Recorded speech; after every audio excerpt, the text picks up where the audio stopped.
The Late Night Alternative with Iain Lee on Talk Radio.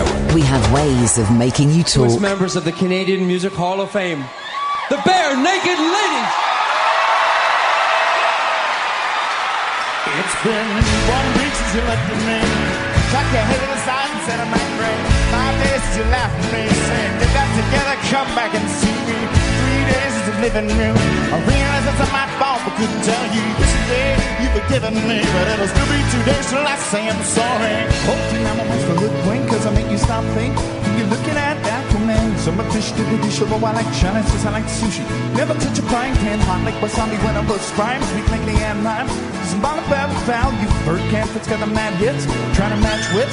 Trying to hold me, but I bust through. Gonna make a break and take a pick. I like a stinking link and check and I can live. It's fine for the flavors. See the show, cause you need to go, but I go. It's gonna go, cause it's too mean. And I'm son of Weaver. We can't help it if you think you're funny when you're mad.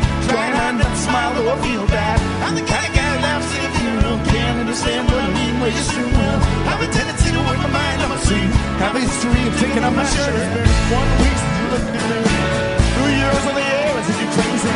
5 days since you tackled me. I still got the road runs on both my days. It's been 3 days since you yapped at me. You realize it's not my fault no one used to. Yesterday you forgive me. So now I sit back and I wait until you say a story.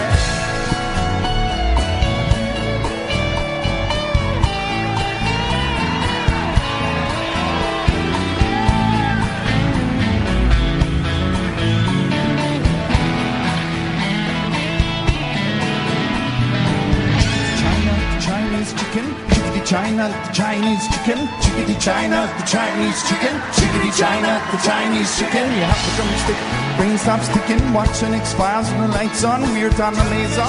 Smoky Benz in this one, the comparison photo, getting frantic at a sting 10 trick. See, it's guaranteed to satisfy the Kurosawa animated films, you can't make films.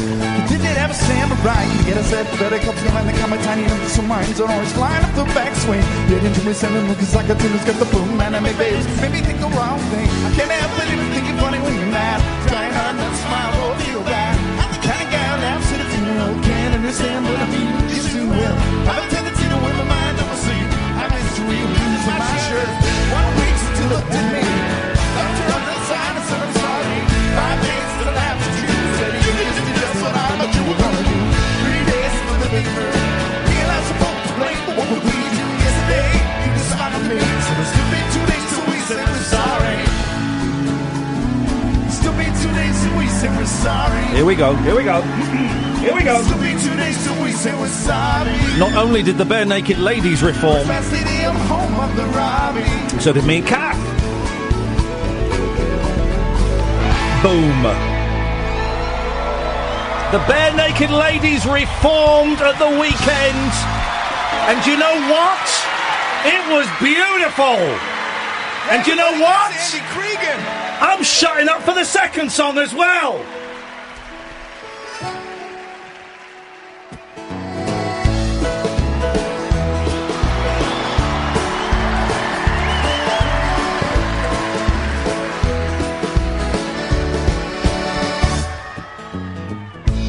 If I had $1 million, if I had $1 million, I'd buy you a house. Well, I would buy you a house. And if I had $1 million, if I had $1 million, buy you furniture for your house. Maybe a nice Chesterfield or an ottoman.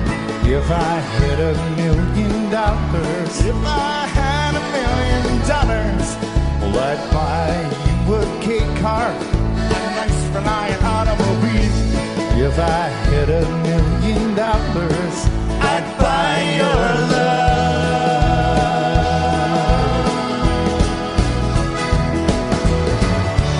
If I had $1 million, I'd build a tree farm in a yard. If I had $1 million, you could help me, wouldn't be that hard. If I had $1 million, maybe we could put like a little tiny fridge in there somewhere. We'd invite all our friends, folks, and they open up the fridge and all the food would go bad. But I wouldn't care, I'd eat it anyways. All the balloons. Will you welcome to the stage a whole bunch of people? I know some of them. Look at that.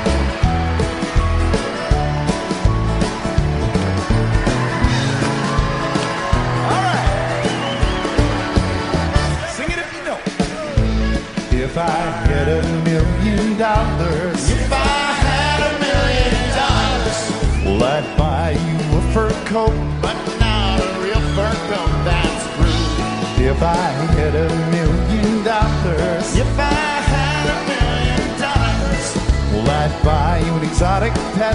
Yep, like a llama or an emu. If I had $1 million, if I had $1 million, well, I'd buy you John Merrick's remains, all them crazy elephant bones. If I had $1 million, I'd buy your love. Everybody say, if I had $1 million, we wouldn't have to walk to the store. If I had $1 million, we'd take a limousine 'cause it costs more. If I had $1 million, we wouldn't have to eat Kraft dinner. But we would. Come on, 30 years now. Kraft, isn't it time for a sponsorship? Knockers are better. Would you all be willing to sing along? Hooray! Good morning, sir. This jam is amplified, so just slide and let your backbone slide. Here we go. We don't want to go from a sleazy country to a splatty country. Sing it!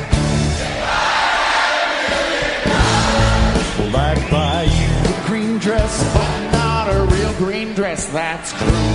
If I had $1 million, come on! Well, I'd buy you some art, a Picasso or a Garfunkel. If I had $1 million, Suzuki! What's that? Well, I'd buy Chucking stuff around in the studio, rock and roll, isn't it? haven't you always wanted a monkey? Here we go. If I had $1 million, I'd buy your love. Everybody sing!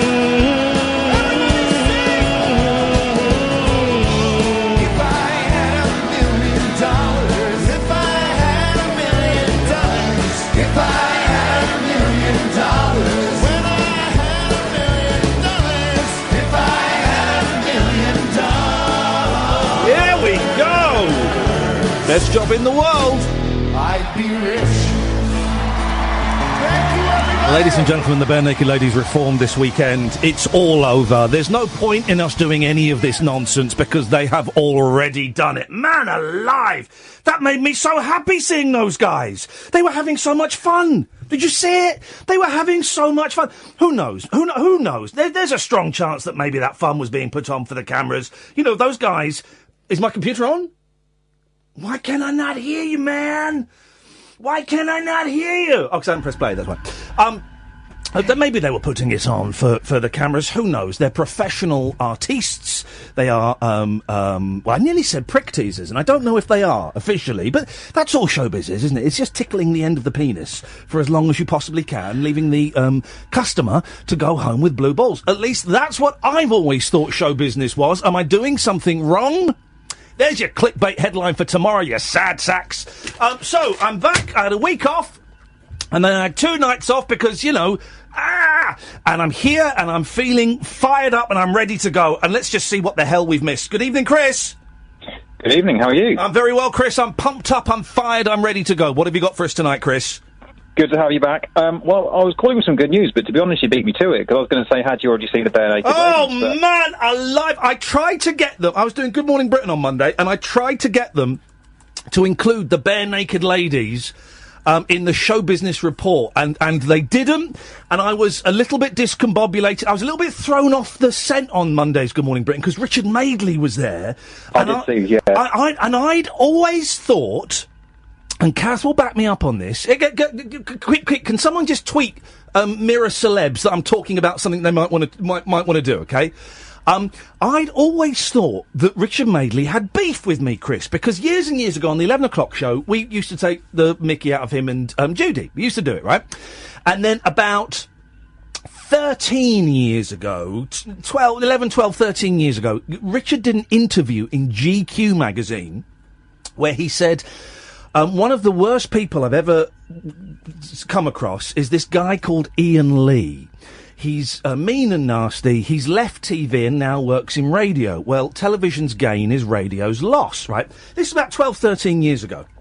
So, for the last 12, 13 years, that little paragraph, that little throwaway couple of sentences has been percolating in my brain. And every now and then I would feel really bad about it, and I would try and, as the Americans say, reach out to Richard. I would reach out to Richard to... Can you get the Mirror story about this, please, Catherine? Yes. I would reach out to Richard via his BBC email, via Twitter, and say, Richard, I just want to... I'd love to have a chat with you and just apologise for a few things. And he's never replied to me, Chris. Never replied to me. So in my head... This tiny little grain, these two sentences, over the years, have they have turned into a huge boulder that I've been carrying around. And Catherine will bear witness to this. The few times that Richard Madeley has been in this building, filling in for Eamon Holmes, as he does from time to time, I have come in late, so I wouldn't meet him, haven't I, Kath? Yes. I've come in, and I've texted Kath saying, as he left the building, because I was scared, Chris. I was scared. On Monday morning, and I wasn't feeling well on Monday at all. I was not at my best, right? And I got up at 4 o'clock in the morning. 4 o'clock. I was getting picked up at 10 to 5. And I read my script. They emailed my script through for Good Morning Britain, and it's normally Pierce and Susanna. It was Susanna. And then you found out it was Richard. It said Richard Madeley, and I was thinking, oh, God. And I felt awful, and I was thinking, I can't get out of it because there is a car coming to collect me in 30 minutes. Oh, man, I've just got to do this. So, I get in to the Good Morning Britain offices, and honestly, I'm feeling so ill, and kind of mentally, and I'm feeling so out of sorts, and I thought this is going to be... And I, in my head, Richard Madeley was going to expose me on air as a bully and an arsehole, tearing down the last 4 months of good... crying images I've put out there.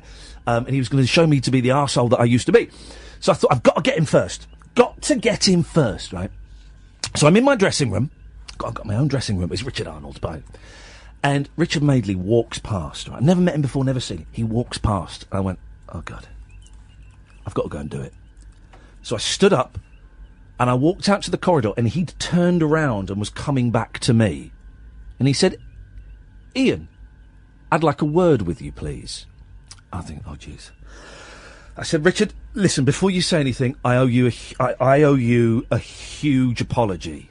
He said, oh, really? I said, yeah, look, years ago I made some really horrible jokes about you and your family, and he said, what, on the 11 o'clock show was that? I said, yes, it was. And he said... Oh, we were fair game, don't worry about that. No, I wanted to ask you what you thought was happening with Ant. That was it!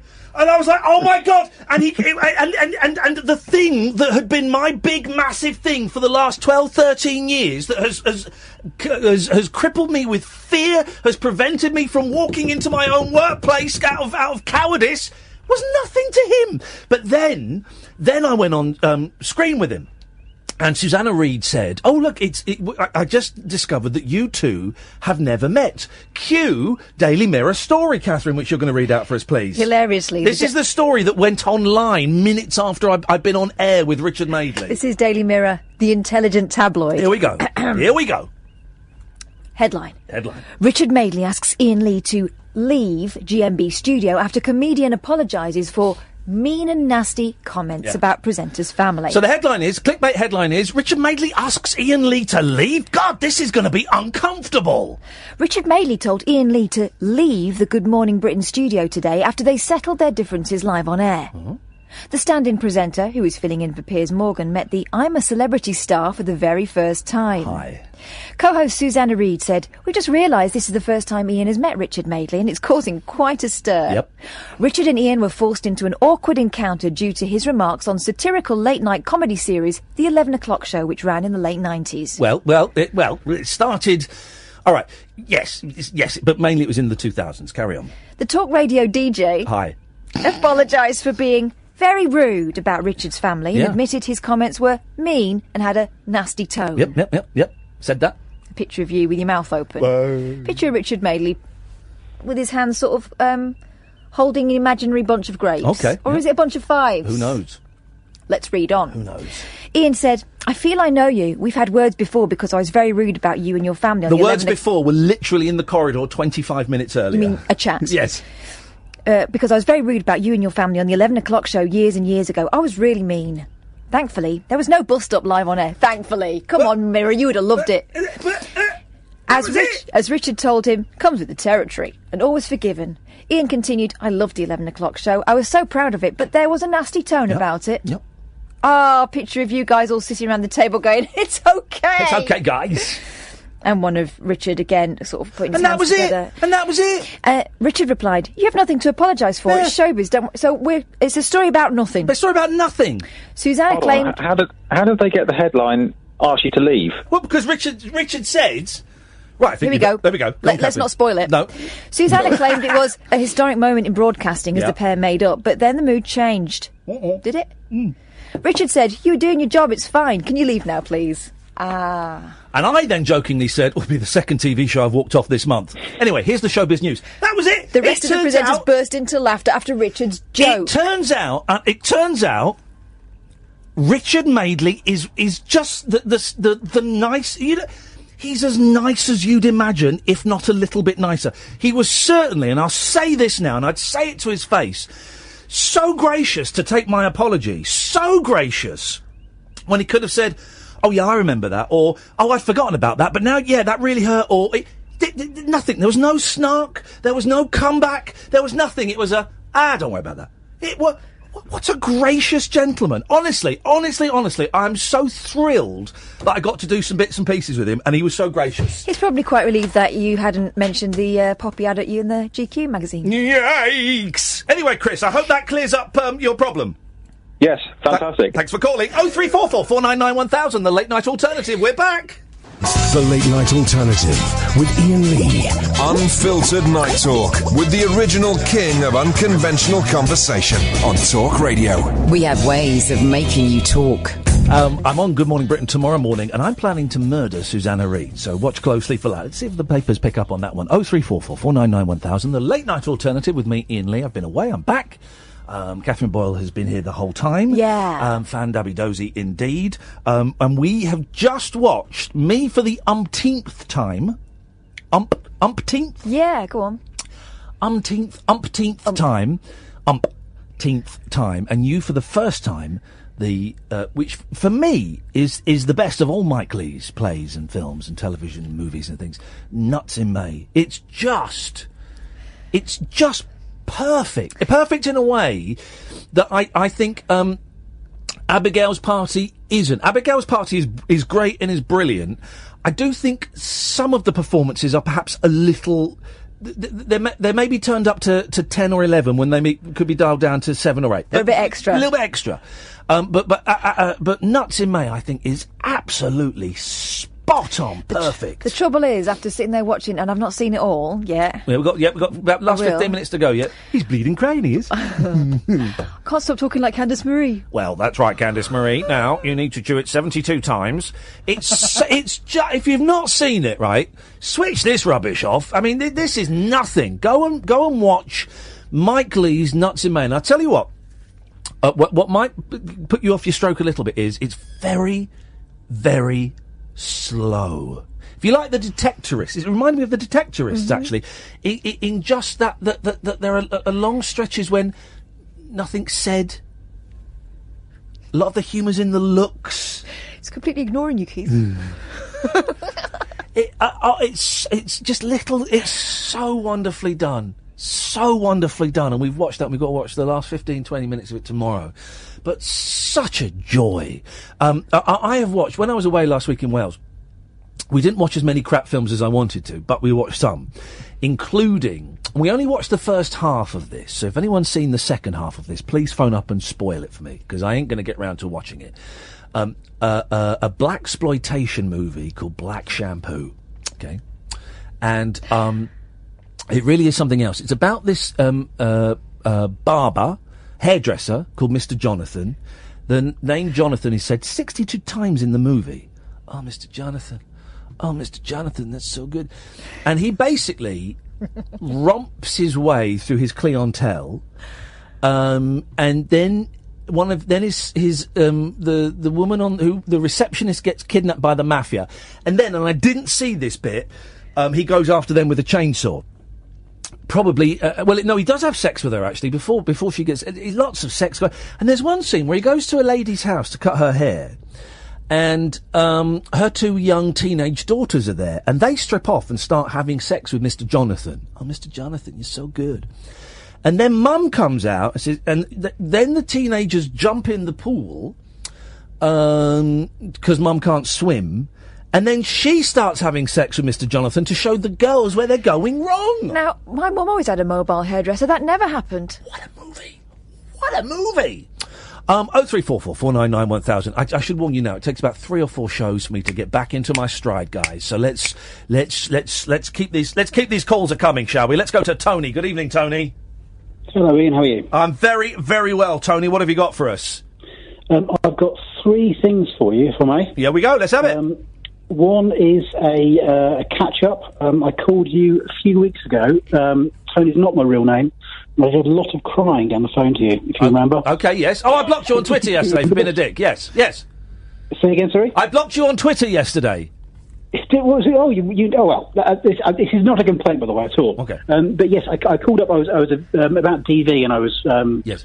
Did lots of blubbing, yes. and it was but I wanted to give you a quick update because lots of people were very kind, really, yes. And they contacted, just mentioned it and said, I wanted to know if I was okay and things, and that was very nice of them. So I set up a Twitter account so I could interact with, yes. and with the show while remaining kind of anonymous, yes. which obviously I want to be. The other thing I've got though is because you realised it was me. I assumed. No, I blocked you. Because you were annoying me. Oh, I'm sorry. What did I do to annoy you? Well, you're oh God.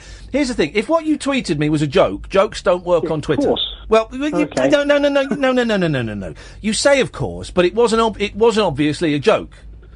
Oh, okay. I should use emoticons. Well, or just be aware that jokes and sarcasm don't work on Twitter. They just don't work. So you sending me 2 tweets criticising me for swearing whilst I was playing Monopoly.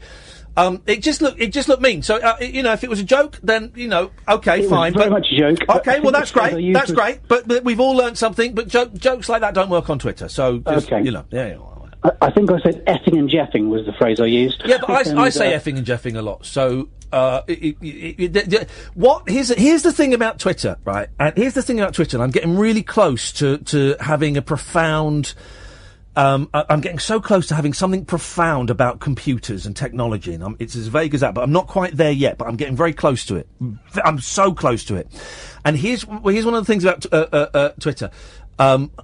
Jokes on Twitter, they just don't work. They just don't work. And in a world where so much snarkiness is directed at people and is being directed at me at the moment, just my tolerance for I've just got no tolerance for anybody that I just think is having a pop. Now you weren't having a pop. That's beautiful. That's fine. Then we have no beef. We have no beef. We have no beef. But the jokes on Twitter don't work.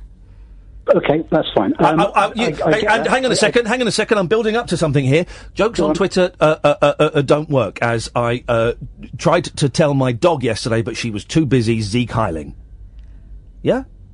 I get it. We got it, guys? Yeah, we there? We there, guys? The reference. We there, guys? Okay, well... Catherine, hang on a minute. It takes me 3 days to warm up. Catherine, you say you're... Don't open with it. No, okay, fine, fair enough. Well, you, hang on a minute.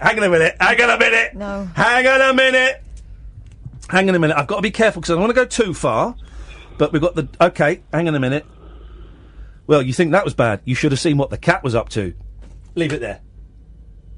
Yeah? Okay, I mean... Yeah? Okay. That's pretty racy. Huh? Just keep it racy and not racist. I've got a new gig writing for Jim Davison, you see. Yes, Tony. Hello, Tony. Hello, caller, you're on the air. Yeah, sorry, it was... it certainly wasn't intended to be... it's fine. It's fine. Snarky, but I understand why you're... it's tough at the moment. Yeah. It's basically... It was just a nice thing I wanted to say, because there was a consequence of that, which, in a very tiny way, just in those. I think you mentioned today something about someone being nice to you in a coffee shop, and little things that can, little restore your faith in things humanity. mean a lot. What song is that, Catherine? No. Why are you being weird for? What's this vibe now? There's a vibe from you. Hang on a minute, Sonia. I've got a vibe from my producer. I think I might block you. Sorry? I think I might block you. What for? Singing racist jokes. Okay, that's fair enough. Fair play. Those are both good, strong reasons. I can't Pet stories. Can't argue with that. You wait till you see the pictures. You think the stories are bad? You wait till you see the pictures. Yes, Tony. You're on the air, Tony. Okie doke. Anyway, my headline was. Yep. My suggestion for the Mirror is on this story. Yes. Is Tears of a Clown TV funny man. Yes. Ian Lee. Yes. In vicious Twitter attack. Oh. On domestic violence victim. Because I'm not. Here's joking, okay. I've got it. It's not joking. Maybe jokes don't work. I got it. It's not jokes on Twitter. It's you and jokes. I think Tony is perhaps. Oh, I'm sorry. There we go. That's great. Thank you very much indeed. 0344 499 1000 is the telephone number. If this don't get us sacked, then nothing will. The wild man of late night radio. The Late Night Alternative with Iain Lee on Talk Radio. We have ways of making you talk. So that's what I was going to say. Yeah, you see, I'm learning restraint. Mute. So, ask me a question. You hear no lies. Okay, ask me. How can you tell when a chili? What can I do to make you horny? How do you know when a chili? Oh God, no! This is awful. Is nosy? It doesn't. But this doesn't work on. This doesn't work. Okay, how do you know? Because it's enchiladas. No, because it's jalapeno business. But it's jalapeno business isn't a phrase. It's not a phrase. Jalapeno business. It's not a phrase. So here's where I'm going with this. Jalapeno business. Here's where I'm going. It doesn't even make any sense. Here's where I'm going with this. Ask me how many. Sorry, but. Oh God! Really? Ask me how many. Well, you know the answer to this, but just don't be a dick. Ask me how many photographs I've got on my phone. Ian? Yeah? Curious. Yeah? How many photographs have you got on your phone? 6. Oh! Hey! How many of those... No. No, none of those. Here we go. Eyes down for a full house. Here we go. Here's how to make your life a whole lot better. Get all your photos. I had 6,500 photos. Right. This is how dull my week was last week in Wales. I spent 2 days cleaning up my hard drive. And in the process... Not a euphemism. Nope. No, God, no. That stuff's on a little thing. And in the process, I lost 7,000 songs. Oh, no. Doesn't matter. And I was very philosophical about it. Anyway. No, you weren't. Oh, okay. So, here's what I do. And I had 6,500 photographs on my telephone. And so I took them all off and put them on the hard drive, right? And I deleted everything. It's a pain in the bum deleting it. And I thought, right, okay, so I've got a phone bereft of pictures. How are we going to do this? How are we going to make this? How am I going to make this work for myself in the year 2018? Anno Domini. Anno Domini pizzas. And what I thought was, I know what I'm going to do. Oh. I'm not going to take anywhere near as many photographs as I have been. And I'm going to delete the ones I don't want. So, for example, I did take a picture of my penis. Oh, my God. I sent it to someone. Was it a GP? And Catherine has yet to reply. And I thought... Oh, is that what it was? And I thought... It was a hideous sea creature. Okay.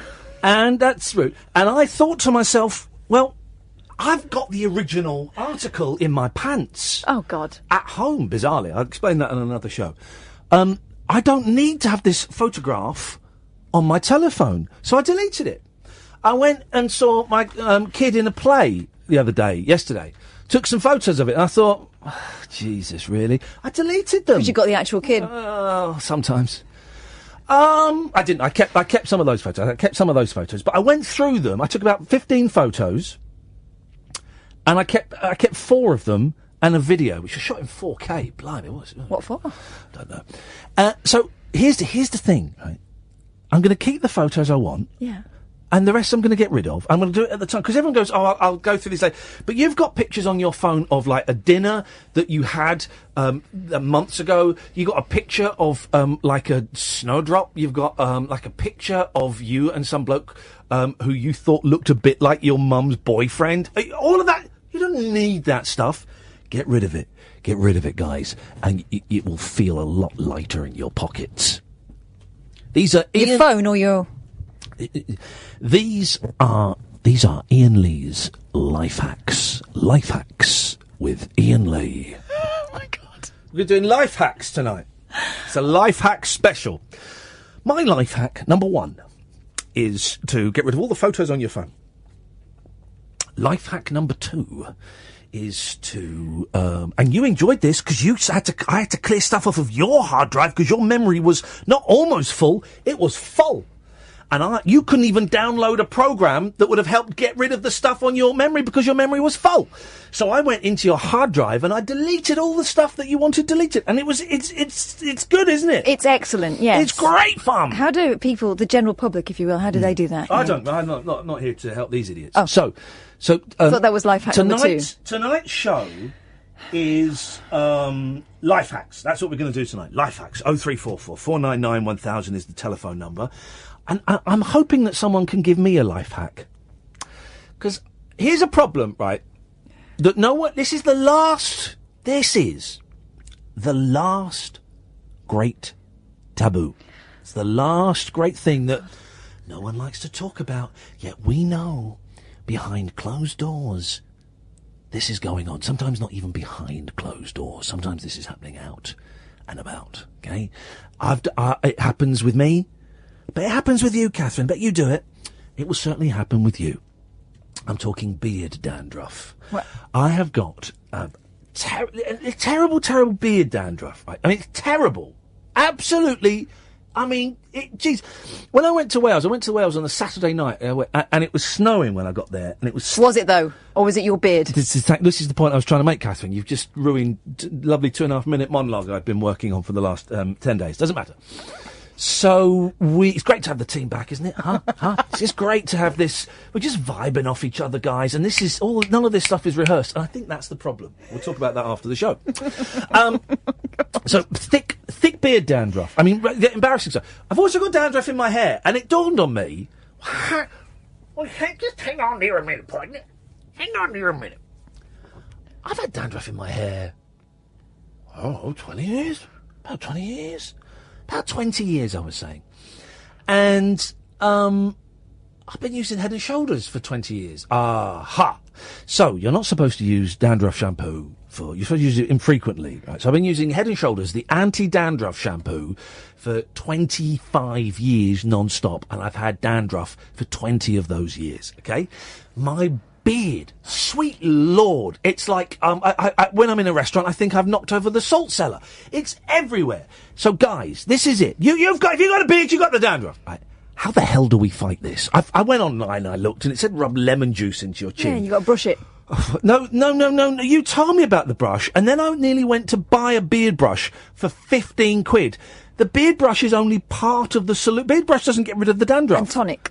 No, well, I don't want tonic, because I don't want to look like Delbert Wilkins in 1989. You don't want Soul Glow. No, I do not. So, this is how tonight's show is going to work, guys. Oh, geez, we've got Andre, Zach and Alan Caddick lined up. I mean, oh, God. This is how it's going to work tonight. Life Hack Special, 0344 499 1000. And we'll talk about those Russians that got poisoned, and we'll talk about Brexit, and we'll talk about Tommy Robinson being a dick. Right, those things.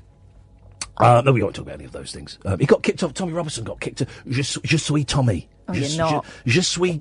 He's not Tommy either. His name's Stephen. Stephen Laxley Lennon or something, isn't Yaxley, not Laxley. Yaxley. Yeah. Yaxley. Yeah. You should let Tommy Robinson. You're scared. You are scared. They have Tommy Robinson on your radio show. You scared Tommy Robinson? You're scared of him. No, I'm not. I think he's an idiot. No. You're scared of him. I think he's a knob. You're scared. By not letting him on your radio show, you're denying him his free speech. I'm not. Not everyone's got the right to come on an award-winning late-night, psychedelic, surreal, esoteric phone-in show, OK? If he wants to phone up... No. No, here we go. I would let Tommy Robinson on if he phoned up and did an Indian accent. Flipping it. I would let... that I would allow. Catherine, we've not got that eye contact thing going that's so important in teams. I think we should probably take a break, Sam. Stimulating nightly emissions guaranteed to open your eyes and your mind. Oh, my word. The Late Night Alternative with Iain Lee on Talk Radio. Hello? Hello? Hello? Who's that? Right, now, do you like music? Do you want to listen to a song? Oh, Nigel. No, hold on, you're going to listen anyway. Right, hold on. Andre, is that you? Now, I want to move the town to the Clash City Rocker. You need a little joke of electrical sucker. You gotta move down if you only want to knock us. Nothing stands the pressure of the Clash City Rocker. See the elevator, the escalator. Now listen to the tube train accelerator. Then you realise that you've got to have a purpose or this pressure's going to knock you out sooner or later. So don't complain about your useless employment. Jack it in forever tonight. Or shut your mouth and pretend you enjoy it. Think of all the money you've got. And I want to liquefy everybody gone dry. All bones of the arrows that poke up in the sky. Burn down the suburbs with a half-closed eye. You won't succeed unless you try. So don't complain about your useless employment. Jack it in forever tonight. Or shut your mouth. Hello? Hello? Is that you? It's me, Andre. Yeah, how was that for you? I don't like it. What was you trying to say anyway while I rudely interrupted? I was saying hello. Oh, sorry, I was only singing a song. I thought, I'd be laughing on, yeah? And I thought I'd blast a quick blooming tune out to cheer Ian and Kath up. Nice to sing to Ian and Kath. Did you like it? I mean, I thought Mr. Hunt was on for tonight, but the normal service has resumed. Normal service has definitely resumed, I can guarantee you that. Because I'm watching on Periscope.tv, /Iain Lee, and I'm wearing a yellow t-shirt.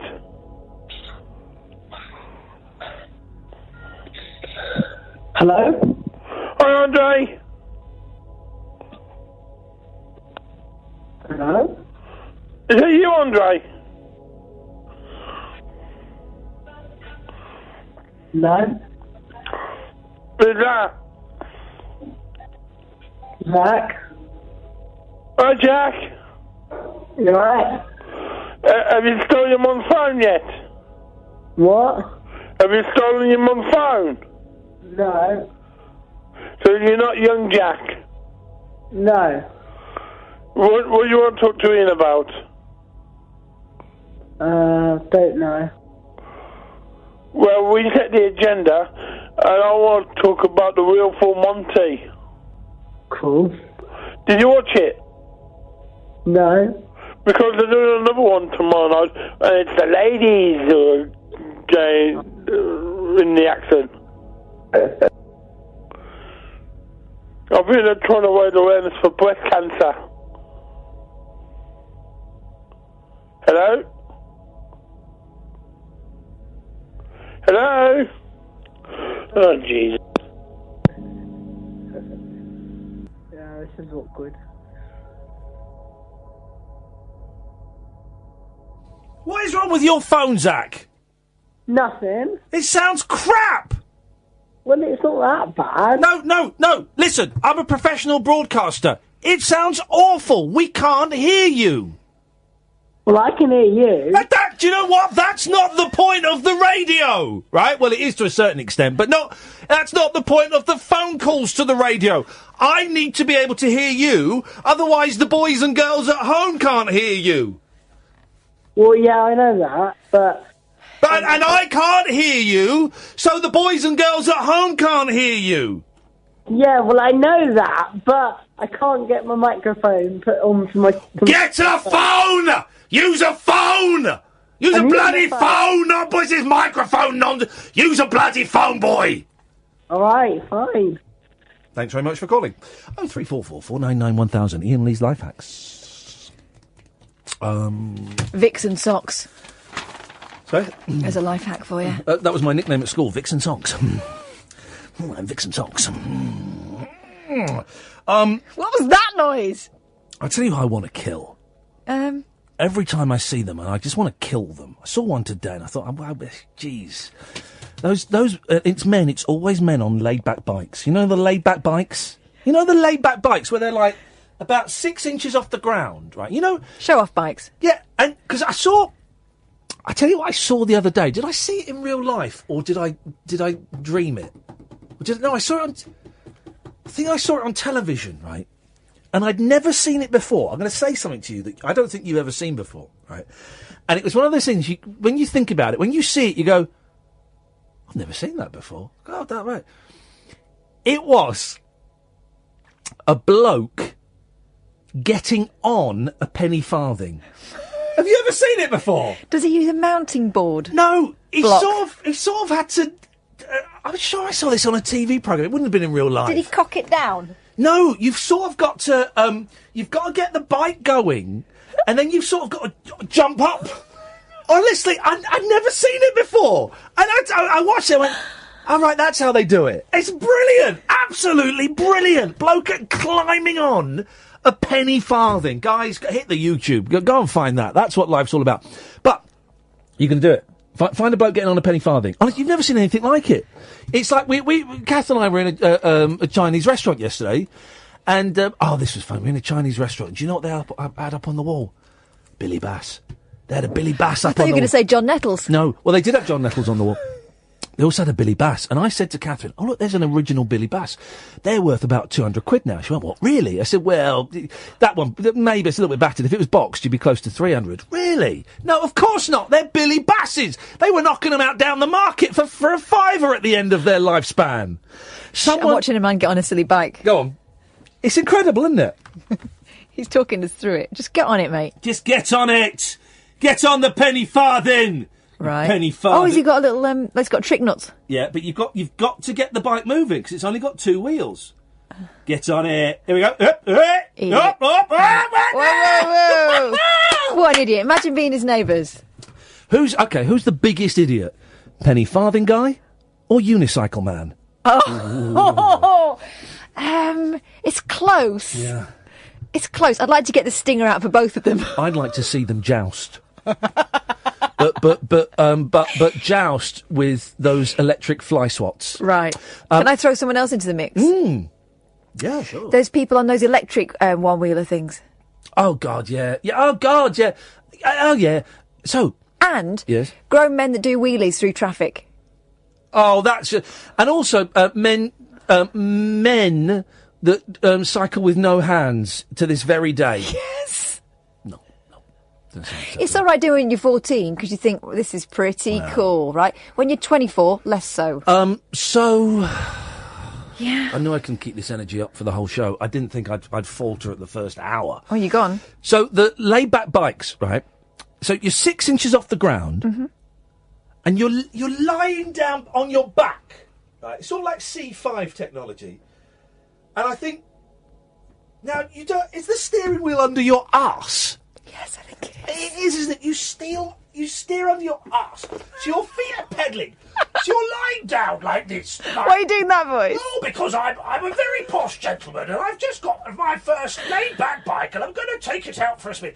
Nobody can see me because I'm no taller than 18 inches, but I'm steering with my arsehole. What is the point? What is the point? And I see those people, and I think, do you know what? The gene pool would be so much richer if we just got rid of those dudes. It's all dudes. I have never, and I never will, because womankind is way up. You're just too developed. What's the word I'm looking for? Looking for a word, Catherine. What is it? Cool. No, the word... Intelligent. No. Busy. Evolved. Evolved. You didn't say it, I said it. Woke. You are too evolved. I'm not having all this new age talk. You are too evolved. You are too evolved to want to go on a laid-back bike. I think they're called a batty rider. Is that right? No.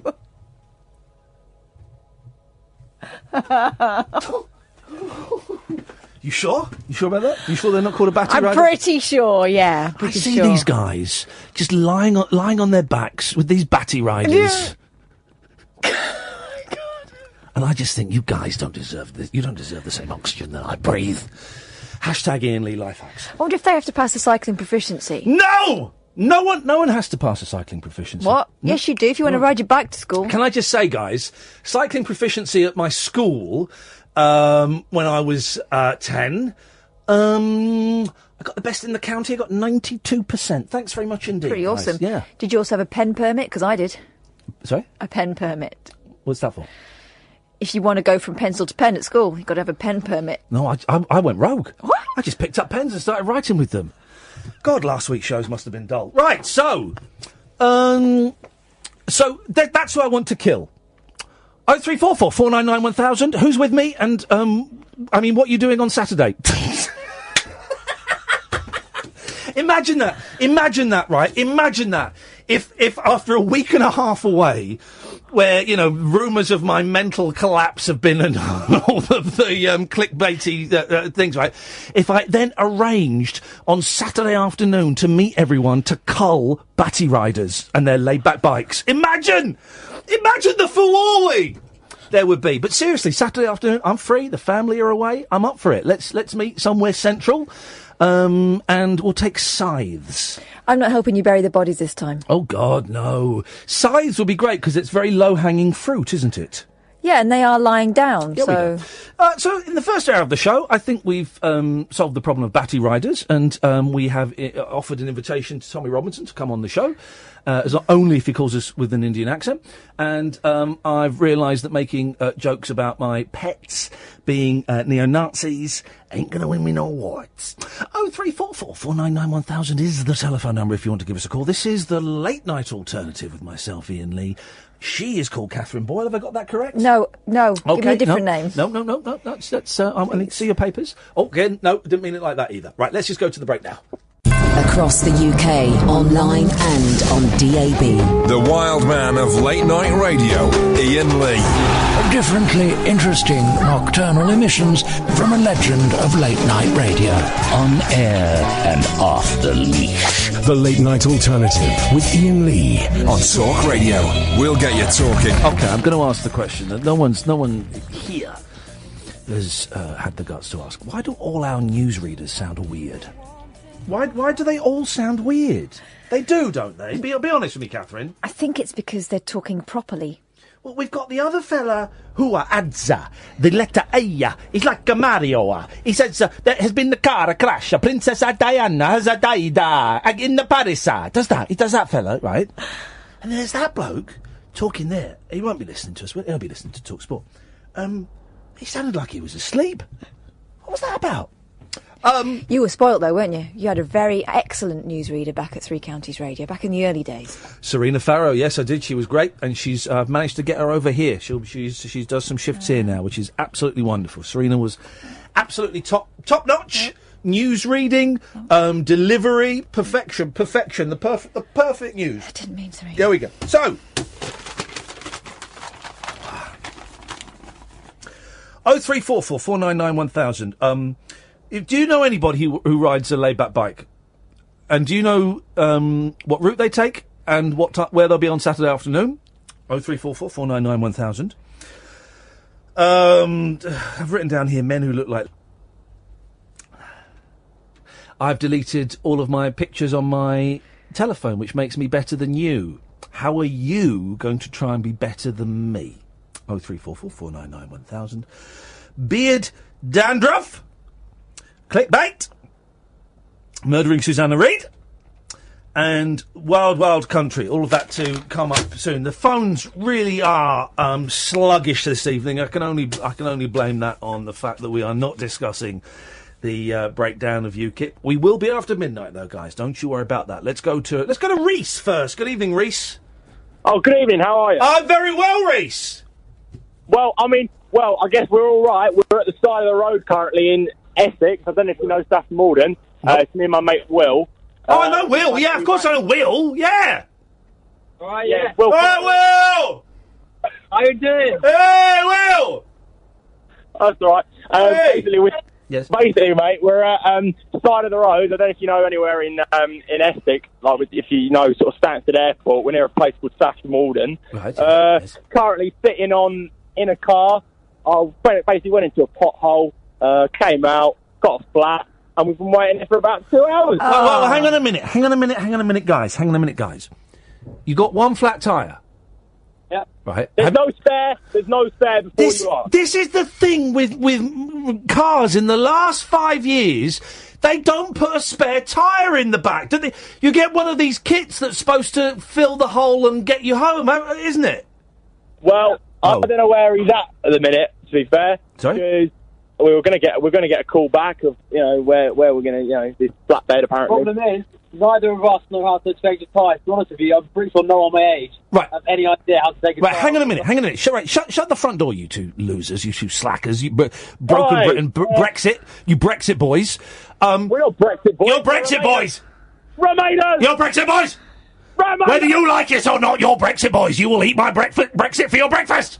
Brexit now. So, is there a tyre in the back or not? No. Not. Right, but even if there were... So what is in the back?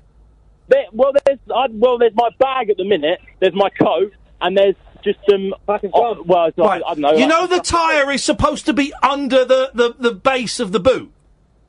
Yeah, well, I looked there. Well, what is there? There's got to be something there, otherwise you're driving illegally, and it'll be up to me to report you to the authorities. Well, no, there's some stuff there. I can't bother to go out now because it's freezing. What do you mean can't be bothered? You're stuck in the boot. Go and have a look in the boot of that car now, boy. Right, okay, we'll have a look. Give me a sec. Right. Brexit. Can't believe it. Right. Okay. Wait, hold on. Because the problem is... The problem is that. Look in the boot of that car, Brexit boy. Yeah, but I'm not a Brexit boy. I'm a Remainer. Whether you like it or not, you're a Brexit boy. He's a Brexit boy. Get down on your knees and suck my Brexit. The battery's gone now. What do you mean the battery's gone down? Because we had the lights on for ages. Oh, you idiots! So you have the lights of the car on? Tell me you're not sitting in the car. Well, we are sitting in the car. Jeez. You're not supposed to sit in the car because supposing... We're on a back road, not on the main road. Yeah, exactly! So a lorry could come bombing round there and kill you. I wish it would. You and the batty riders on the low back bikes. So is there? Can I call you back? I'm going to have to go. The repairman is calling me right now. Right. These people. People, hold on, 'cause everybody's an idiot. Britain is broken with people like him. What was his name? Can't remember. Dickweed. We're going to call him from now on. That was Dickweed. No, that's somebody's baby. Exactly! I bet, you say that, I bet he was left on a doorstep in a Kentucky Fried Chicken bucket. A family bucket. Greasy baby. Oh, imagine. Finger licking good, though. Now! There aren't enough lemony wipes for that. No!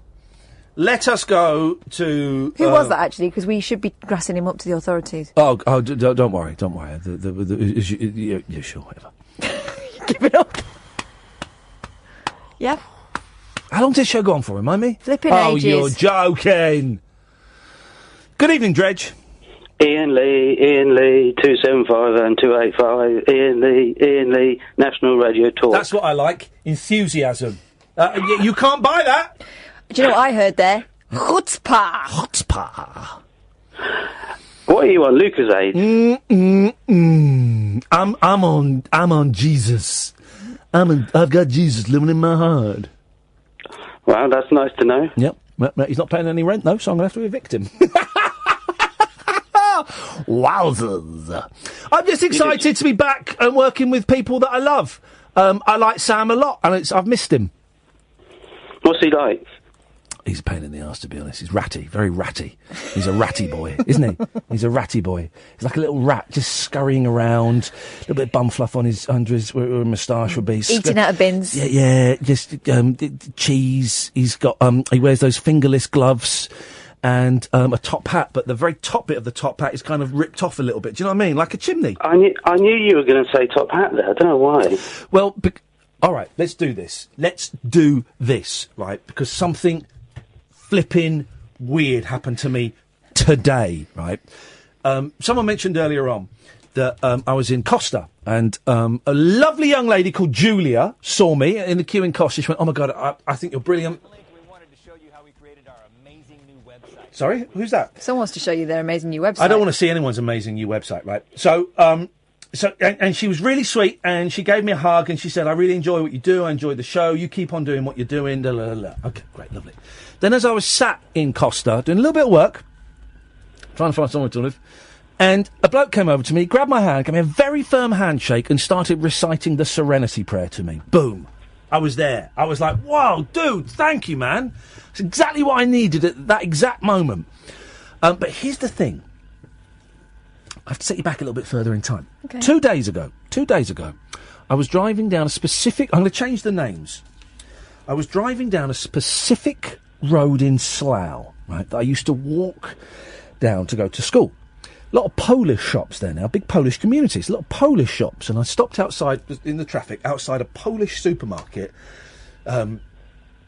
So it said we sell all kinds of Polish delicacies. And I thought, well, I wonder what Polish delicacies are. I don't really know that. Then I imagined myself going in there and saying, "Could you give me could you find someone to give me some Polish sausage? Could you slip me some sausage?" And I was making myself laugh, Dredge, in the car, because the Polish sausage could also be a Polish man's penis. Right? Okay, that was a joke. I was chuckling away. You got that, right? And then I remembered. Let me change it slightly. What's this got to do with top hat? You're going to find out. Let me change it slightly. I was driving down Farnham Road, because I don't want to libel anybody, okay? I've got to be very careful not to libel it. So I was driving down Farnham Road, and there's lots of... Top hat. Will you please? Just trying to get us out of a very tricky legal minefield. There were lots of big Greek community in Slough. I don't want to libel a Polish guy. Well, what are you doing? I'm changing it to Greek, because I don't want to talk about the Polish guy that it was. Right, so you want to say it's a Greek guy? The Greek... Speak up. There's lots of Wait. You're going to lie to Greek? No, because the Greek guy doesn't exist. It's a Polish guy. Right, okay. The big Greek community in Slough, as you know, Dredge. And I stopped... Lots of big Greeks. All right, that's racist, mate. So I stopped outside a Greek restaurant, Taverna, there's loads of them, and I had a little fancy about going in there, asking if a waiter could slip me a Polish sausage, a Greek sausage. Kleftika. Polikala, kleftika. And then I was reminded of a Greek boy that used to go to my school. And his name was, it's got to rhyme with junkie. Janos. His name was Janos, right? Janos, the Greek boy at school, right? And his nickname was Junkie Janos, right? Because he would sell you a joint. Right. For £1. Sell you a joint for £1. Joint for £1. Joints for £1, anybody? Anybody joint? In Greek, we got the joints for £1. Don't do the voice. Who wants a joint for £1? Marijuana joint for £1. Right? Oh. So, and I haven't seen this guy, what did I say? He was Greek. I haven't seen this Greek guy since I was 18, right? And I'm 44 now. You do the math. You haven't seen him for 4 years. Yeah, something like that. I haven't seen him since I was 18 years old, right? I hadn't thought about him for 20 years. Hadn't thought about him. Hadn't seen him since I was 18. And I just remembered this guy, Junkie Janos. And you want to buy a joint for £1, right? Okay, I just remembered it. Right. Anyway, journey continues. Okay. You know where this is going. I bought some marijuana off a Pakistani. No, I didn't at all. No, so I went into the Costa today, and the Greek lad, who I've not seen since I was 18, who I've not thought of for over 20 years, he was sat in there. And I went up to him and I said, "Oh my God, it's you." He said, "Yeah, it's you." I said, "Wow." I said, "I know this is a long shot. You've not got any joints, have you?" He said, "Yes, but they're £5 now." And I took 2. Unbelievable. I didn't buy any drugs. I didn't speak to him. But isn't that weird, though? The real story is... It's very weird. The real story is... What is that? Is weird. No, the real story is, 2 days ago, I thought about someone I've not seen since I was 18 years old. Yesterday, I thought about someone I've not seen since I was 18 years old. Today I saw that person. Boom. That is weird, isn't it? I know what made it weird. Hang on a second. I can do it again. I can do it better. Hang on. Okay. So this is what happened. I was driving down a road. Not again. All right. Well, but you get the idea. Get the idea. Okay, but that's weird, though, isn't it? Isn't it, Dredge? That I nearly gave away Dredge's real name there. Gosh, that's weird. That I hadn't seen him since I was 18. Not thought about him for 2 decades. Thought about him yesterday. Saw him today. You definitely got that the right way round. You didn't see him today and then think about him as afterwards. Is that what happened here? You stupid boy. But now he mentions it, yes, that does actually make a lot more sense, yes. I saw him, then I thought about him, yes. What have you... oh, dear. What have you got for us tonight, Dredge? I bought a ticket for Rainbow George's night. What do you mean you bought a ticket? How much are they? Well, I say I bought a ticket. I think the place was a bit confused by my request, to be honest. April the 14th, we're going to be hanging out with Rainbow George. You coming, Kath? Okay, great. We'll be there. Yeah, no, I've got, I think it's £5 or something, isn't it? Anyway, I've got, they've saved me a seat. Oh. Put it that way. Okay. They saved me a seat. Well, you... sitting on your own. No, Dredge, if you see me there, just make sure you wave from the other side of the room, okay? Why, you're the... Yeah, good, no, I'll be there. Also. Yes. Why did people used to wear top hats when they were on penny farthings? Sorry? You know, you always see these pictures, don't you, of, like, people on penny farthings with top hats on. Yes. Why? Because that's where they kept their aerials, so they could pick up the radio signals, of course. They could pick up Junior Choice, yeah. Thank you very much indeed, Rich. It's always a pleasure to speak to those with a weaker grasp on reality than myself. We've got... Hang on a minute. Reese, were you the flat tyre Brexit boy? Okay, well, the Brexit boys, you know, did you get any joints for us? No, right. Well, you'll get plenty of joints in prison because I believe that you can buy drugs there legally now, because you've been driving without a licence. I've got a licence, mate. Are your flies undone? Are my flies undone? No, they're perfectly done up. Yeah, I made you look. No, and if I was there, I'd have hit you in the nose. So can I just say? Do you know who Johnny Vaughan is? Johnny Vaughan. Johnny Vaughan? Because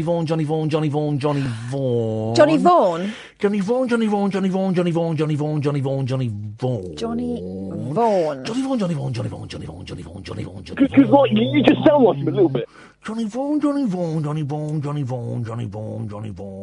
Yes, of course I know who Johnny Vaughan is. I work with him. Really? Yes. What's your favourite pastime? Not the same as Johnny Vaughan's, I'll tell you that. 0344 499 1000. This is Talk Radio.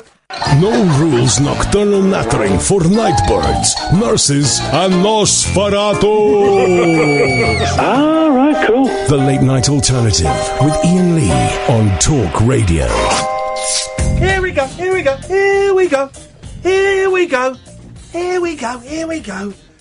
we go. Is Daniel for us, or is he for Talk Sport? He's for us, is he? Sorry, Daniel. Then we've got Daniel, we've got Stephen, we've got Ben. These are good callers. These are good people, right? Here we go, though. We got shit stirrers listening. Hello, my name's Peter Britton. I'm a shit stirrer. Peter doesn't like the show so much that he listens to it quite a lot and points out the bits he doesn't like quite a lot. And he got upset, 'cause we had that guy that phoned up that I had blocked on Twitter because he did what he thought was a joke, and I didn't take it as a joke, and I now have to protect my own sanity, and because this is how I deal with things. I have a very low threshold on Twitter. I give people the benefit of the doubt generally, but if there's a couple of tweets that I think, if there's one that's outright rude, you're blocked. If there's a couple where I'm not sure, I'll wait for the second one, and then I go, do you know what? I've got a gut feeling, and my gut feeling is pretty accurate. Fella phoned up to say that he did a few jokes, was, had a go at me for swearing and stuff, and was upset that I blocked him. I said, OK, well, listen, jokes don't work, but I've got no beef. I actually said that phrase, I think. I've got no beefs with you. I said, we're cool, it's fine, don't worry, let's move on. And then Peter bit. Nice work there, I was really looking forward to hearing that guy. And once again, you didn't let him say anything. Great work, Ian. Great work. I said, well, you can phone me up, Peter, or you can get your own radio show, son. Well, or why don't you get his phone number and you talk to him, right? So that, it's fine. Okay, people don't like the show, that's fine. They don't like that, but he keeps listening, and that's fine. That goes on, and that's absolutely fine. But then he starts chatting, and which is his right, with the fella that phoned up. And I don't know if you've noticed tonight, guys, I'm a little bit hyper, and it's because I've been doing so much cocaine today. That's a joke for you, Daily Mirror. You can have that one. I haven't been doing any cocaine today, but I'm excited to be back. I'm overtired. I'm relieved. The last couple of days have been a little bit crappy, and it's nice to be back. And I've had a little bit of Coca-Cola. That's what we've had there. And as Hannah says, Ian, you're Aggie tonight. I'm Aggie. I'll give you that, definitely. The calls. A lot of the calls are getting short shrift, right? As is the act from time to time. I didn't even speak to Alan Caddick. You don't see him complaining yet. So then he, where has he gone now? So then he's talking to the person that tweeted, and I've just had a look, that called in, and I've just had a look. Flipping heck. I do wonder sometimes. I'm going to block Peter Britt in a minute, because he's obviously, unless he wants to phone in and defend himself, the indefensible. Of course he doesn't, just like shouting into the ether. But then this fella that phoned in, and who I said I've got no beeves with, is now going on about how I humiliated him. I'm making him feel like shit. He feels effing awful. And he's upset. What? Do what? This, dear listener, this is why from next week, Monday, we are, and Catherine and I have spoken about this. We haven't, but we will. This is why from next Monday, we're not taking any calls. The phone-in element of the show is being removed because I just can't handle people thinking they get the show and then they don't get the show, and then when they phone up and they go, I can't do it, guys. I can't do it. So from Monday, there will be no more phone calls. It will not be a phone-in show anymore. It's just going to be me.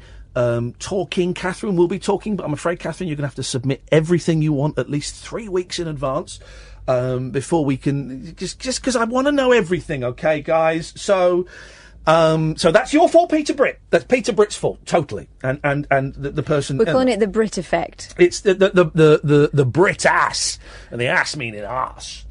So that is. So that's Peter's fault there. So if you want to blame anyone, pile on to him. I'm joking, guys. Don't pile on to anyone, because Twitter is a horrible, mean, viscous place. Pun intended. Good evening, Daniel. Hello. Hello, Daniel. Hello, how are you doing? I'm doing very, very well, Daniel. This is the first time I've called in. I've listened for quite a while. Nice one, man. Thank you. What have you got for us tonight?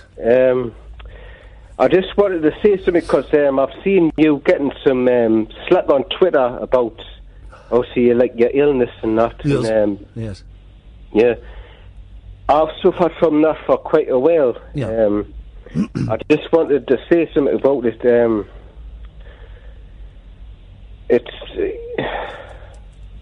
I've suffered from depression for quite a while. I haven't been able to say about it to anyone.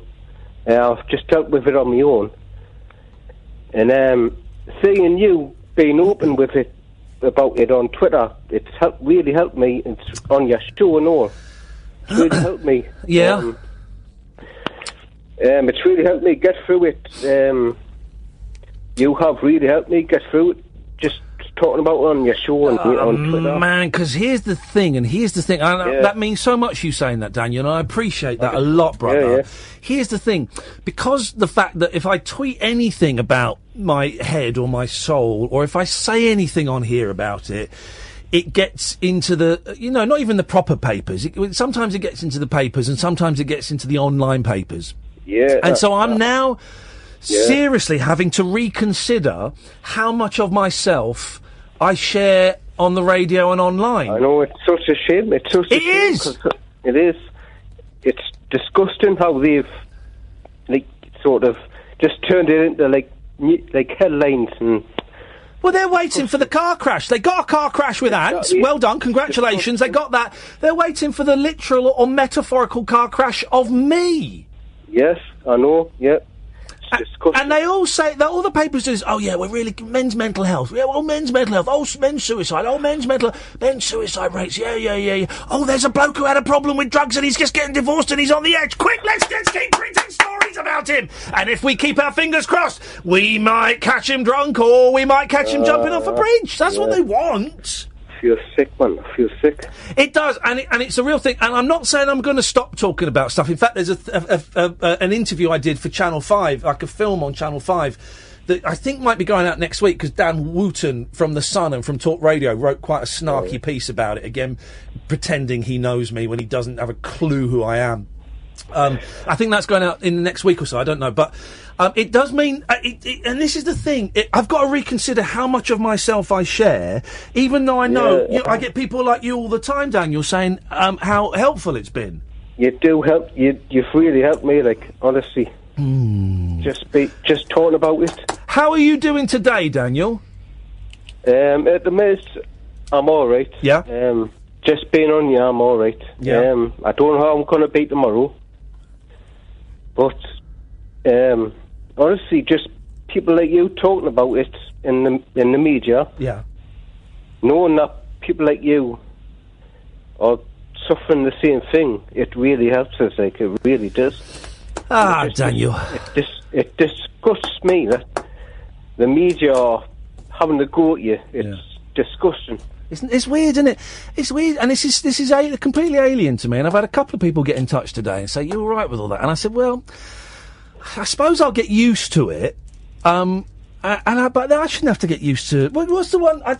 What's the one that was up today, Catherine, about suicide and this kind of rubbish? Something about you saying you were struggling despite insisting you weren't suicidal the other week. Bloody, I mean, what? Imagine I had cancer, Daniel, right? Imagine I had cancer, and they were doing the same kind of stories about, Iain Lee's cancer's it's a little bit, he's been puking up a bit this week because of the radiotherapy. Exactly, What? You wouldn't do that with someone with cancer. It's the Mirror again as well. But then this is the thing with these clickbait things. It's so new to me. The Mirror does it, and then Digital Spy does it, and then the Mail does it. And then all the bots. Oh, all the bots. It's the weirdest thing. Well, listen, Daniel, you've given me, hang on, what's the phrase? Food for thought. And I really appreciate you phoning up and sharing that stuff, Daniel. And it's a disgrace what they're doing. Yeah, they're arseholes. Disgrace. No, I have to have a little think. I have to have a little think about where I'm going with stuff. But here we go. Yes, that's a yellow card. Sorry about that. That's an F-bomb. That's okay. Here we go. Sorry. Almost got lost in your beautiful accent there, that F-bomb. But I'm really sorry. That's okay. Don't do it again. I won't do. Good. No. I know you won't. Hey, listen, Daniel, nice one, man. Thanks for calling. Right, cheers. Take care. Cheers, mate. Ta-ta. Bye-bye. Little F-bomb snuck through there, which you would have got if you're watching this on youtube.com/rabbithole. You'd have got the F-bombs. You get all the Fs, the S's, the T's, the C's. All of that stuff is going on now.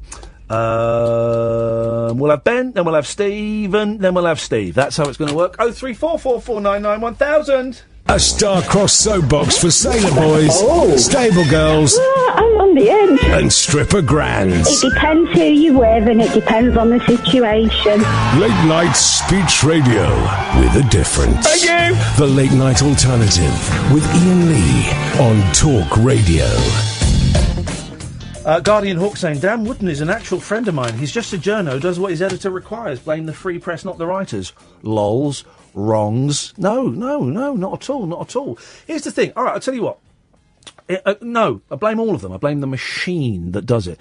I was on Good Morning Britain on Monday, and they really wanted me to talk about Ant McPartlin's car crash, about his stint in rehab. They really wanted me to. And I said, guys, the story was Deck was having a baby. That had been announced. And then there was stuff about Ant that I've just mentioned and other stuff, right? And I said, guys, you know what?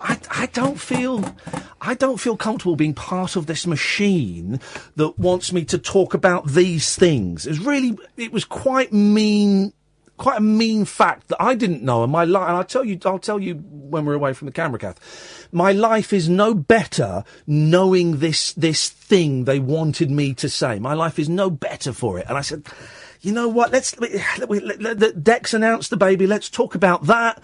But I really don't want to go into the mechanics of what's going on with Anne. And they said, okay, fine. And in the end, we sort of did. And Richard Madeley brought it up. And I spoke to Richard about it actually before. I said, I don't feel comfortable with being part of this. And he kind of brought it up. And I then did this whole spiel about, look, you know, while I have my sympathies with the family that was in the other car that got hit. And because it's a very traumatic experience, although luckily no one was injured, and you know, there's no excuse for drink driving and all of that, and I know it's going to court now and stuff, but, I said, I don't want to talk about that because it's none of our business. We are watching a man, and to a certain extent, his wife, we're watching them at rock bottom. Where's the fun? What are we learning about ourselves from that? How does that improve our lives? You know, listen, people have done wrong under the influence of drugs and alcohol, then they've got to go and face of course you've got to face the penalties and stuff like that. But I get no pleasure from kicking a man when he's down. I talk about mental health stuff. Anyway, can't remember what I was talking about. There's a difference between public interest and gossip. Yes, exactly. And it is gossip, and I know that Wilton works. I literally physically bumped into him the other day, and I know it's their job and stuff, but it was my job on Monday, and I didn't, and I'm back there tomorrow. So, you know, we have the power. It's my job to come in here and talk about Muslims and Tommy Robinson and Brexit and Stormy Daniels and slag her off. And it's my job to do that. But you know what? Me and Kath don't do that. We don't do that. And we're still pulling a wage because we're not doing that. So no, you be what is it? Be the change that you once thought Mahatma Gandhi.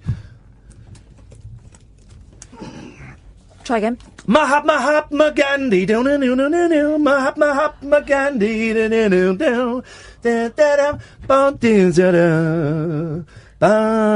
Gandhi. Baba Gandhi, Mahatma Gandhi. Lost Lobos, isn't it? Yeah, it was, yeah. It was. Let's go to Ben. Good evening, Ben. Hello, Iain. Today I'd like to talk about Star Wars because it makes more sense than Brexit. Okay, Ben, this is, you've waited almost 35 minutes for this. This is going to be short, but go on. Yeah, I'd just like to make some comparisons because, we've got people like Boris Johnson, who is like Jar Jar Binks, who's hated by the general public. Then we have people like Jeremy Corbyn, who to some is like Obi-Wan Kenobi, that is going to kill all these people. But I just like to point out the fact that there is that. He's already hang on a minute, Ben. He's already lasted a whole lot longer than he was expecting to, and he's run out of steam quite early on. Let's see. Let's just sit back, dear listener, and let's see where Ben's going to go with this now. Right. Come on, Ben! Come on, man! You thought you were going to get cut off in the first 30 seconds. Probably, yeah. Yeah. I'd like to ask you a question, Iain. You can ask me anything you want. Are you a fan of Star Wars? I enjoy the Star Wars movies. I'm not a fan of it, you know, I'm not a fanatic, but I enjoy them, yes. Oh, well, that's a good start then. Can I ask you another question? Here's the thing, Ben. Just take it as read that you can ask me questions, okay? Yeah. Okay, so you just ask me the questions as and when they pop into yours or your friend's head, okay? Away you go. Right then. Do you agree that Darth Vader is really, really intimidating? Yes, he's one of the greatest Hollywood baddies of all time. And this is why I don't think the new Star Wars movies work anywhere near as good, because the bloke that plays Kylo Ren, actually, I wasn't that impressed in the Star Wars movies, but I've seen him in a couple of other movies. He's a really good actor. He reminds me of young Sherlock Holmes from the young Sherlock Holmes film. He's a really good actor, but he's just not very menacing. Whereas with Darth Vader, that mask and that cape, I remember seeing that. And he was massive. I remember seeing that whenever the second Empire Strikes Back came out, is when I went and saw that at the pictures. 80, 81, 80 probably. And a 6-7-year-old kid, I was terrified because it's this big, black, shiny, but it's inhuman, the mask. It's great. Kylo Ren hasn't got it, I'm afraid. I agree with you. It's not the same, especially now. We've got all these, fantastical technologies that can create CGI and that. Yes. But we can't make good characters like we used to. Yes. And it really annoys me, especially... No, it doesn't. What really annoys you? Go on. It annoys me that they just remaking it for the money. No. What really... That doesn't annoy... That might irk you. That might irritate you a little bit. What really annoys you? The whole idea of Brexit, to be honest. It doesn't annoy you. You don't care about it. I do care about it. You don't care about it. I do care about it. No, you don't care. You don't care about Brexit. You couldn't care less. What really annoys you? I'll tell you what annoys me. I'll tell you what annoyed me today. I was pulling onto the M4 motorway, and the guy in front of me was going so slowly that I had to pull out onto the motorway and then slow down. And then I saw a break in the middle lane. I thought, right, I'm going to get in there. And then the car behind me in that middle lane came close up to my arse and started flashing me, and I gave him the finger. But do you know what annoys me, Ben? What really annoyed me? He was absolutely right. I was driving like a dick. I was driving like a dick, and it annoyed me. It annoyed me that not only was I driving like an idiot, I'd been called out for driving like an idiot, and he was absolutely right. That annoyed me, Ben. What annoys you? What really, really annoys me? Go on, Ben. Give it to me. What really, really, really annoys you, Ben? What really, really annoys me is when you lend pens to people with lids, and they never put the lids on the pens. There we go! You've got it! Do you know what annoys me even more than that, Ben? Is when you lend pens to people, pristine pens, and they come back chewed. Oh, don't get me started. Wow, when they come back. Hang on a minute. Catherine's got one. Catherine, do it! Do it! Now! Slam it out! Get it out! Slap it on the table. You wait for this, Ben. I know where this is going. Slap it out. Let me see. You buy pens, right, in bulk, because you know that someone always nicks that nice really pens. nice Muji pens. The ones I really like, I like personally to use. Knowing that they're all going to disappear into Iain Lee's bag, never to be seen again. Come on, Ben. Come on. What really annoys you, Ben? And as well, when people ask you to take a page out of a book that you can't rip it out of. I tell you what annoys me, Ben, and I've stopped doing it now, is when someone comes round your house and they go, oh, you've got that on DVD. Can I borrow that? And you lend them the DVD, and then, of course, you forget about it, and then 6 months, a year later, you've got a friend round, you go, hey, I tell you what, why don't we watch that Al Pacino? I'm sure I had it. I'm sure. Oh, no, I've lent it to someone, and you can't even remember who you lent it to. Here's another one. Go on, Catherine. When you've got a killer Wonder Woman outfit, right, and your friend says, Catherine, can I borrow your Wonder Woman outfit? And yeah, of course you can. Comes back, it's fine. It's in a bag. You don't think about it until the next time you want to be Wonder Woman. My bollocks had stretched it. I'm really sorry. She'd washed all the stars off my skirt. I had to get in there before she said she, you see. That was the thing. She'd washed all the stars off my skirt and given it back. Ruined. Go on, Ben. What really annoys you, Ben? Oh, people moan about things and they never do nothing about them. That one's stupid. 0344 499 1000. This is Talk Radio. Closing time conversation for tax inspectors, taxi drivers, and taxidermists. Great big talk for the wee small hours. You've been trolling me big time, mate. The Late Night Alternative with Iain Lee on Talk Radio. Yeah, whatever. That's rubbish, isn't it? Let's go to Stephen. Good evening, Stephen. Morning, Ian. How are you doing? I'm doing very, very well, Stephen. What you got for me? Good, so, well, from your last call, what makes me really annoyed is Brexit. Now, before you start jumping down my throat, I'm going to explain to you things.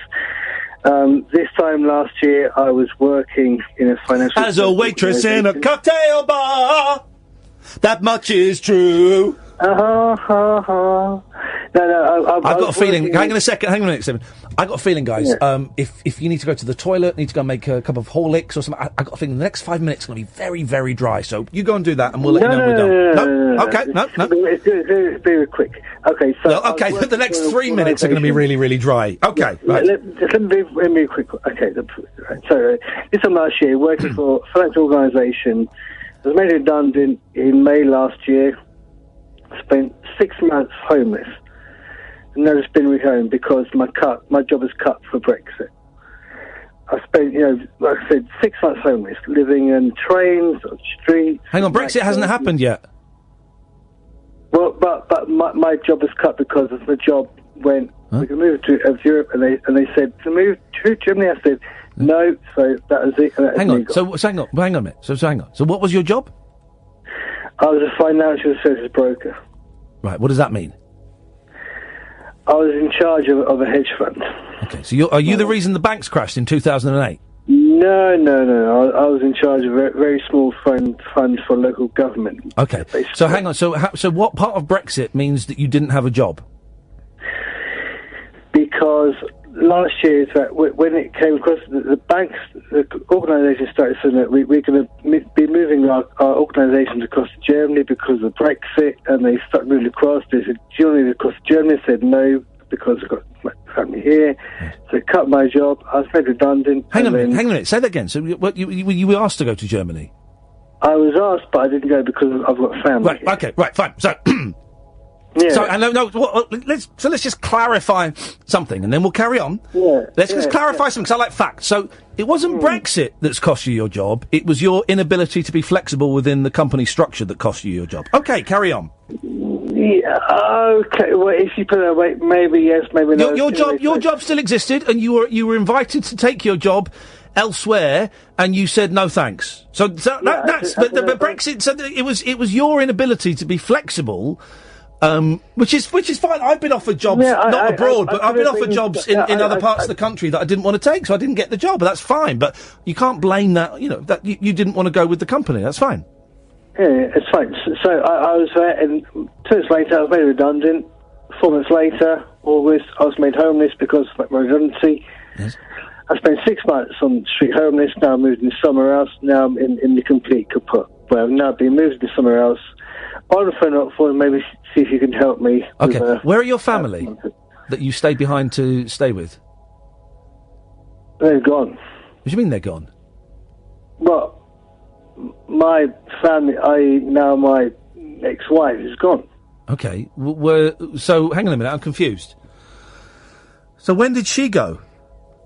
Oh, before the job went, because we were already getting divorced. But I had family here, but my parents have moved on because they're got a place in Spain. So they've gone. So hang on a minute. So have you got kids? I have. Well, hang on a minute. I don't believe you. How old's your kid? 11. Yeah. What? Boy or girl? Girl. Okay. Because you hesitated when I said, "Have you got kids?" No. You did. There's something. Let me get my cards out and put them on the table, Stephen. There's something about this story that just don't ring true for me. Go on then. Like what? Well, the fact that none of it rings true, and I'm sorry to be so. It just doesn't ring true to me, man. Let me put it to you right. When you say you work for hedge funds, what exactly did you do? I was in charge of local government pension funds. So hedge funds, pension For funds. local government? Yeah. Why would that move to Germany? Because the organisation who's in charge of that have now moved their operations to Germany. Why would local government funding move to Germany? Because it's much easier now for them to be over there and have much more easier passage of money from there to UK and keep control of the money from there. What you said literally makes no sense. Tell me how a hedge fund works. Well, it works in fact like this, that you've got pension funds money up. You've got a large proportion of money building up. You're in control of it. You work in proportion of money.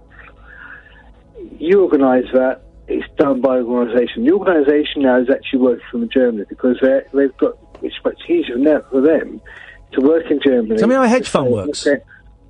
Yeah, I do know. Yeah, I'll just explain to you.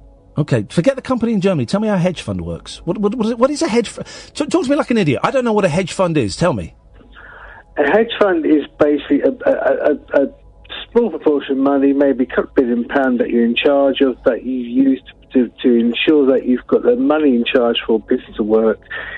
That goes into business. The shares go into that business. You're in charge of that. You control how much money the shares are, how much money goes between X, Y, Z, and you control that for the stock. Of course, while you were speaking, I should have been Googling what is a hedge fund, because I've got no idea. It's something doesn't ring quite true, Stephen, but let's take your premise as read, shall we? Even though something doesn't quite fit with me, but okay. Let's assume your premise is true. So where are you living now? In a hostel, did you say? Yeah. And when was the last time you saw your kid? 4 months ago. Right, and how did that go? Not entirely well, because her mother, has told her a stockpile of crap, and it's been like, okay, Daddy's saying he's in a bit of this issue, and Mother's saying all sort of stuff. It's like crap, So it's not exactly going well for at the moment. Okay. Everything at the moment is going completely down the pan, where I'm almost on the verge of sticking my head in the oven and going, sod it, light the fuse, gas myself. Well, you wouldn't light it. Now we're getting crazy. Okay, well, don't do that. So what? So what can I do to help? At the moment, I've got zilch money until next week. All I want to do is get something to eat. Maybe you can get me a takeaway. Get something to eat. I'm starving. I'm really hungry. I'm type 2 diabetic. I've got zilch food, zilch money until maybe the weekend. I need to eat. Can you help? Where are you? Eltham. Where are you staying? It's in a sort of hostel place owned by a housing organisation, so I'm in a house. Right. Hostel thing, yeah. Okay. And I've got no food, nothing at all till next week. Right. And, I'm literally, at the moment, on the floor with nothing to eat, so I'm not making much sense of it because I'm not eating, and I've got, my insulin nearby. Okay, okay. Let's just this has become the weirdest call I've had in quite some time. But let's just see where we go with this for a moment. Right? Okay. Yeah. So if I so bearing in mind it's 5 to midnight. Yeah. In an ideal world, what kind of food would you like? Are you a vegetarian, for example? No, I'd like a Chinese. I'm not a vegetarian. All right. Listen. So I'll eat anything. Cockpie. No. So are you straight up with me? I don't... Okay, right, here's the thing, Stephen. I don't buy any of the stuff about the hedge fund. I don't buy it. I don't buy it at all, don't believe it for a second. Not convinced about the wife and the kid, right? Not convinced at all. And I'm right not to be convinced, aren't I? Well, like I said, I'm not talking about anything because I'm not eating at all. Okay, My brain's but am I right to think that all the stuff and dude, come on, be honest with me because you're close to me trying to find you a Chinese restaurant that will deliver in Eltham, right? But don't tell me what you think I want to hear. Tell me what the truth is, right? The stuff about the hedge fund.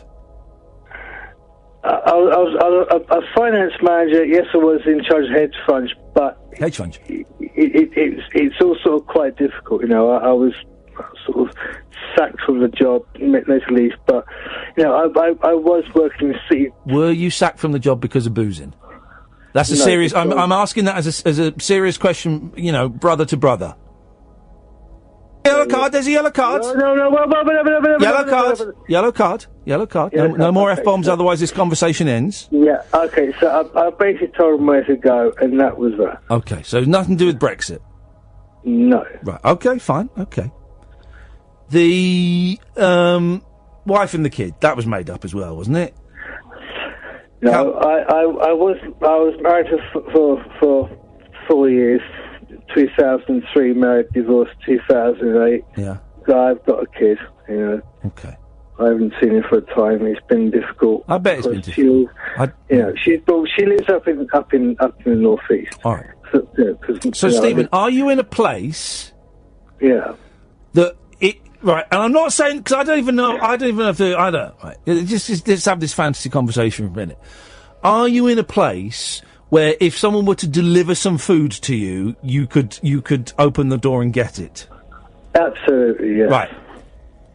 If I hand you back to Sam, yeah, will you give him your full name? Yes. Your telephone number and your address. I will do. Yeah. Right?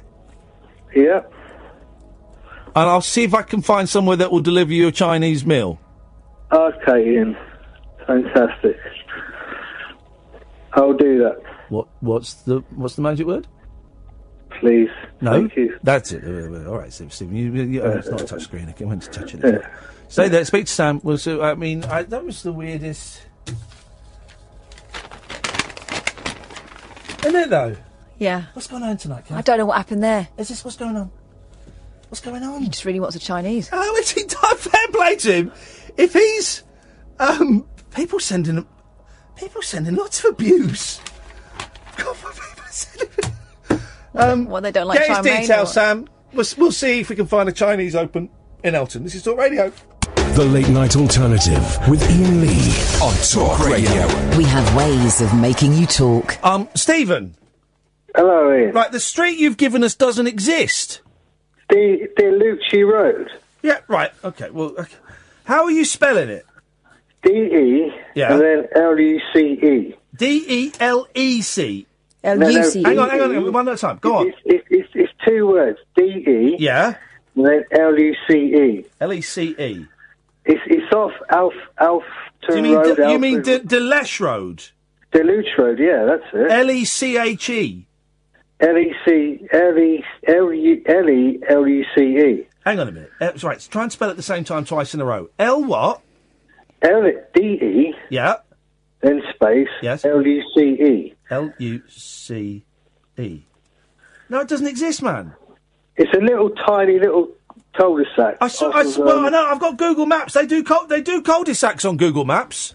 Yeah. There's a little road up there called there's Alfred Road opposite, and there's a little road opposite goes up there. Don't give us. I don't want to. Wait. I've got it in front of me. Right. Okay. That street isn't coming up though, man. And Google Maps. Trust me, Google Maps does cul-de-sacs. That's a good slogan for them. But we send that off to Zuckerberg. No. Google Maps. Yeah. It isn't coming up.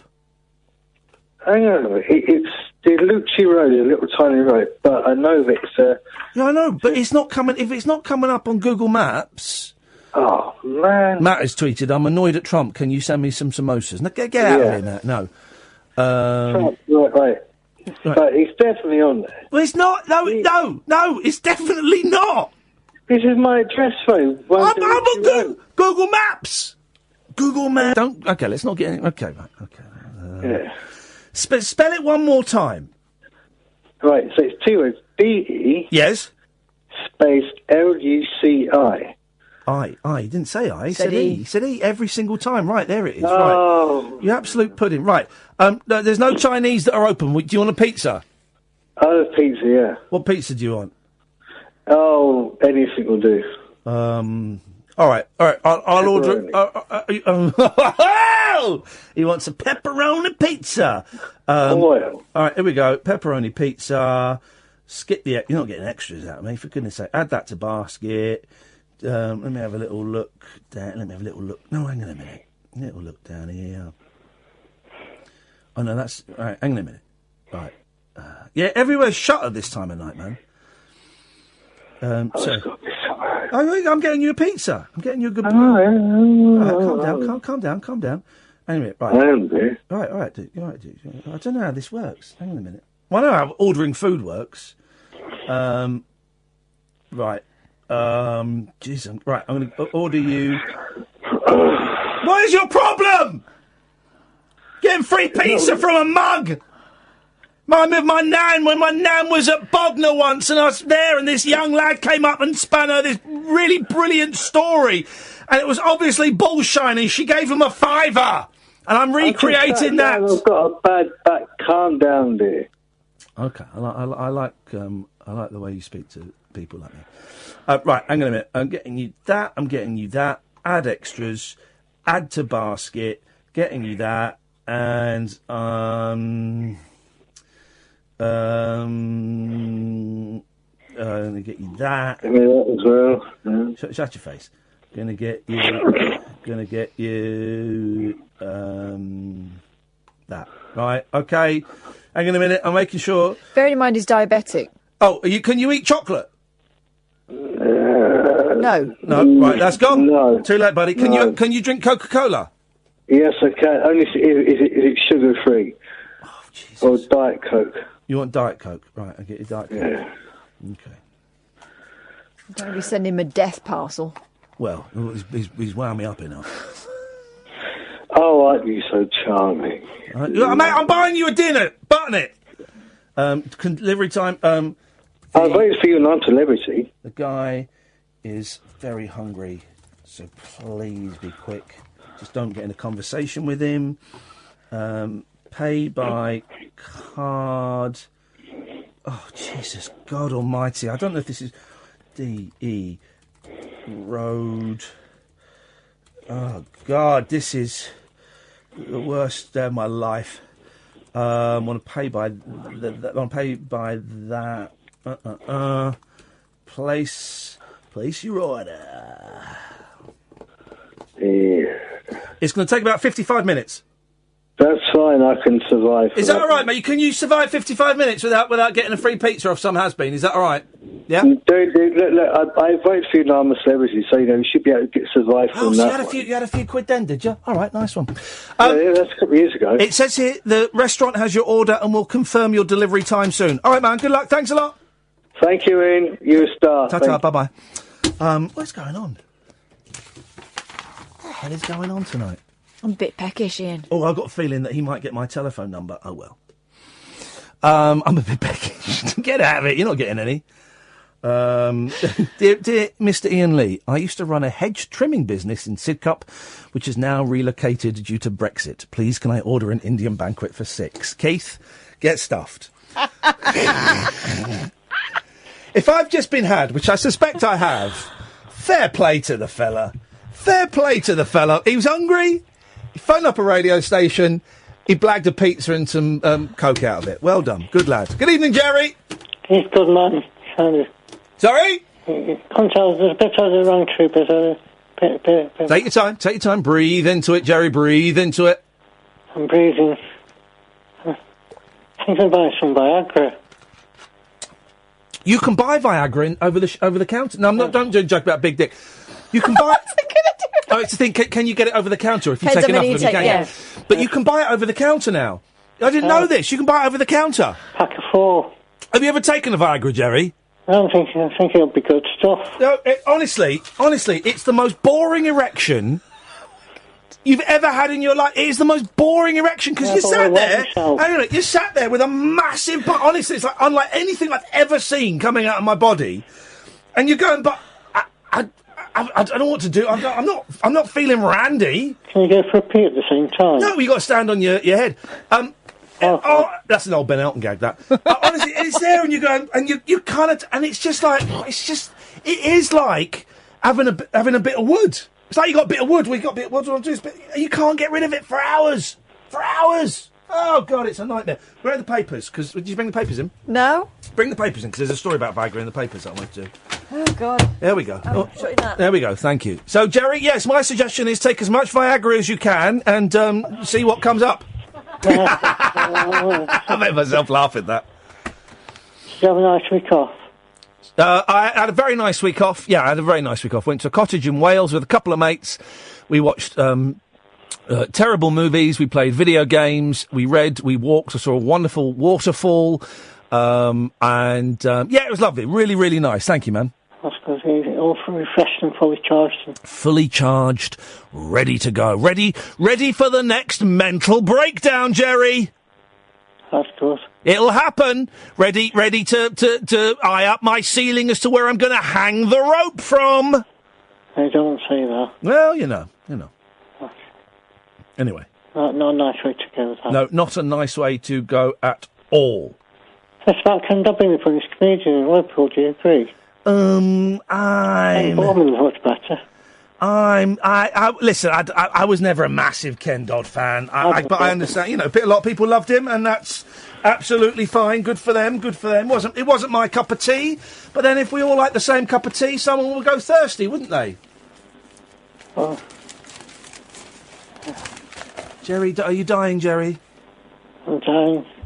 Well, hang on a second. Just before you die, I'm hoping you've put me in your will because I've been so nice to you. Remember that time you were on the floor and we won an award for you? Anyway. So just if you're going to die, Jerry, just make sure my name's in the will, okay, mate? That's one thing annoys you. Yes. People got your clothes on. Yes. What? People without any clothes on?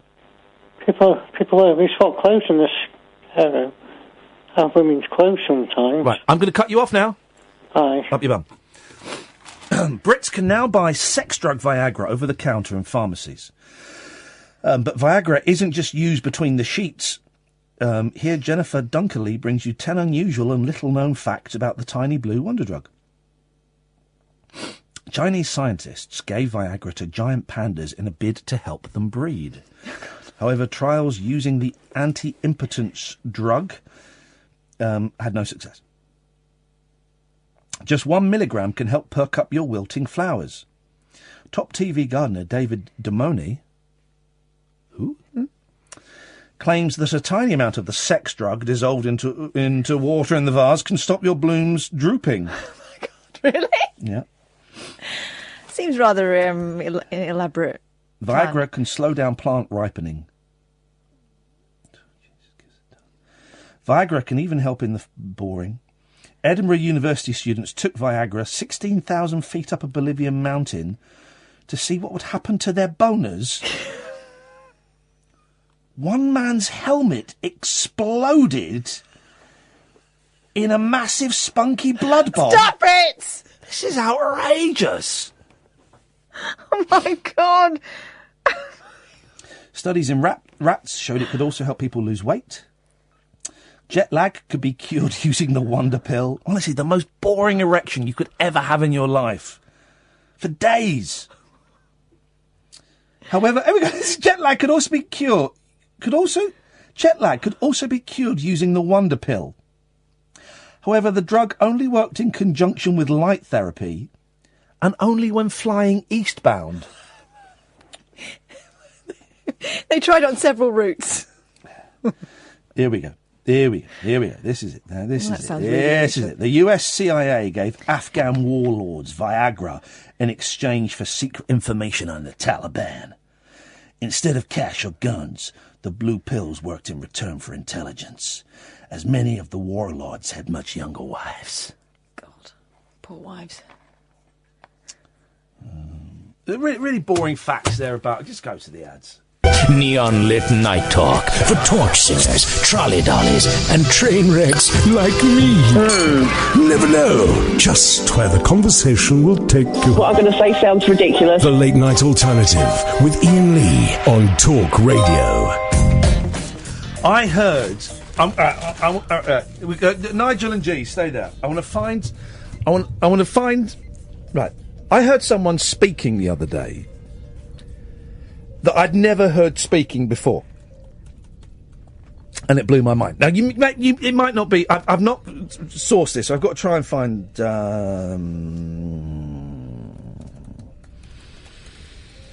let's see if we can find something. Okay, I'm gonna play this. Right? I don't know this. He might, in the first second, say his name. Right? But I heard this guy talking... And it was from the... Let's see if we can find something here. I'm worried he's gonna say who cares? It's a stupid little lazy thing just to stop me talking to a nut job who phones in and sings songs about children. Right. Hang on. So, I'm going to jump halfway through this. And, right, okay. It comes from reading. Okay, we're going to jump forward a little bit. Okay, here we go. Right, here we go. In other words, one was 6 and one was 10. So the joy that they brought into my life for that length of time cannot be discounted. So, in perspective, that's how I worked my way through all of that. Who was that? But who was that speaking? Who was that speaking, Catherine? Actually, sounds more like him there than I was expecting him to. But who was that? Who is the mystery voice? Young Bill Clinton? No. My 2 sons, I had them a total of 16 years. In other words, one was 6 and one was 10. So the joy that they brought into my life for that length of time cannot be discounted. So, in perspective, that's how I worked my way through all of that. And same way with the success. That's how I tried to stay level-headed and not go... wild with success. Well, it's good. It's good, that, isn't it? It's good. I don't know who it is. You got no idea who it is, No. right? Shut up. Roy Orbison speaking. Roy Orbison speaking is my new jam. Seriously, it's like the best thing, and I was like, oh my god, it was so amazing. And then the first time I heard it, I just turned around and went, oh my god, I can't believe that's Roy Orbison speaking. And it was like Roy Orbison actually speaking. I'm obsessed. I'm just like, so I turned around and I was like so obsessed with Roy Orbison speaking. Let's find some more Roy Orbison speaking. As I mentioned at the beginning of the programme, Roy's life has been a mixture of great success and deep That's not personal Roy tragedy. He lost both his wife and 2 children within a short space of time. Well, at the time and in later life, I had a terrific partner. Roy Orbison speaking. I am a Christian, and I could not have handled it alone. But with the help I get from the man upstairs, then I could... Okay, mate, right, so that's enough of that. And there's loads of stuff. Basically, if you've got a computer, you can type it in and find it. Roy Orbison. Yeah. Speaking. My name's Roy Orbison. A pretty woman. Which is the noise that my scooter made when I started it the other day, not yours. Oh. Kath's scooter won't start. Hi, I'm Bruce Springsteen. Sorry? And the first time that I saw Roy Orbison, I was about 19 years old. All right, Talking about the first time he saw Roy Orbison speak. First time ever I saw Roy Orbison speak. I'm obsessed with Roy Orbison. Here we go. It's Roy Orbison on Good Morning Britain. Here we go. So listen to this. This will be good. Here we go.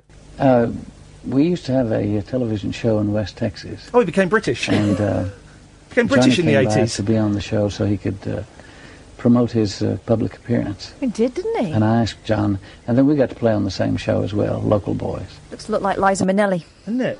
There we go. So I'd say, you make me... The songs are rubbish. And the part was a candy-coloured clown they called the Sandman. Tiptoes to my room every night. Oh. Just to sprinkle stardust and to whisper, go to sleep, everything is all right.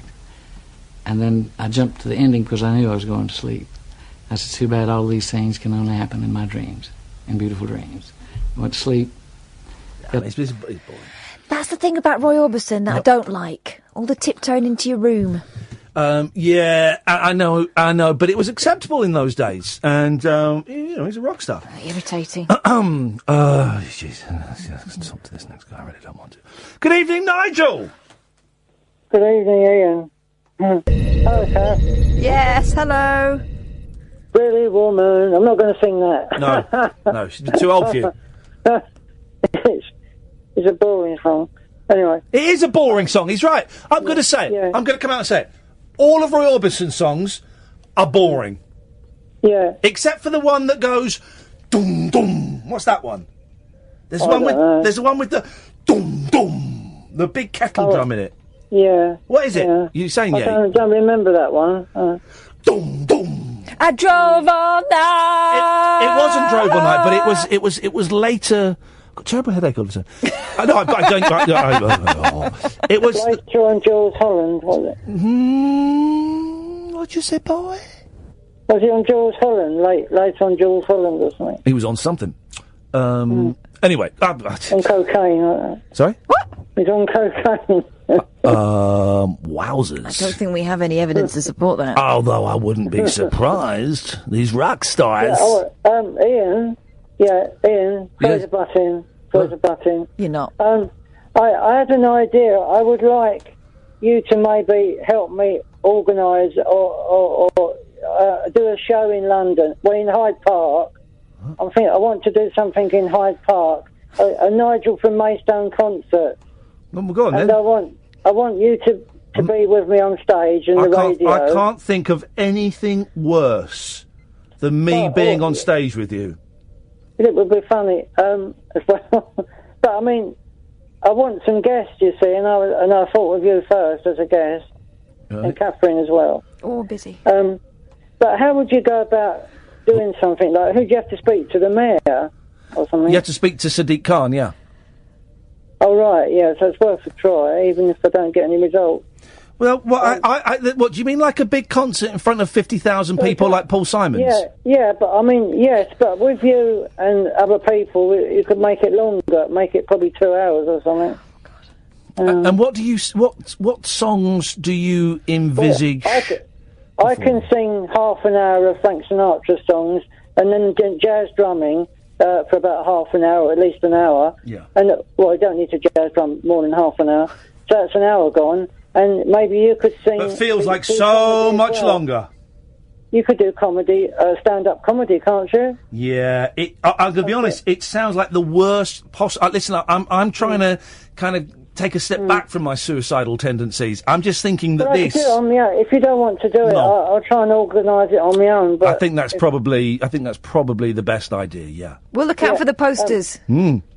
Billboards. It's only an idea, but I mean, I can do smaller venues, couldn't I? I think start small and work your way up. Tease them. There's a Leeds Castle is near me. That's a big venue. That's a big venue again. With the big venue, I think you need to play a club that holds maybe 2.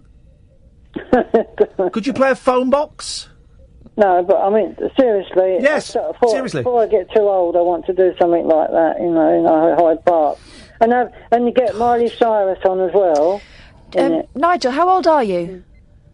60 now. 60.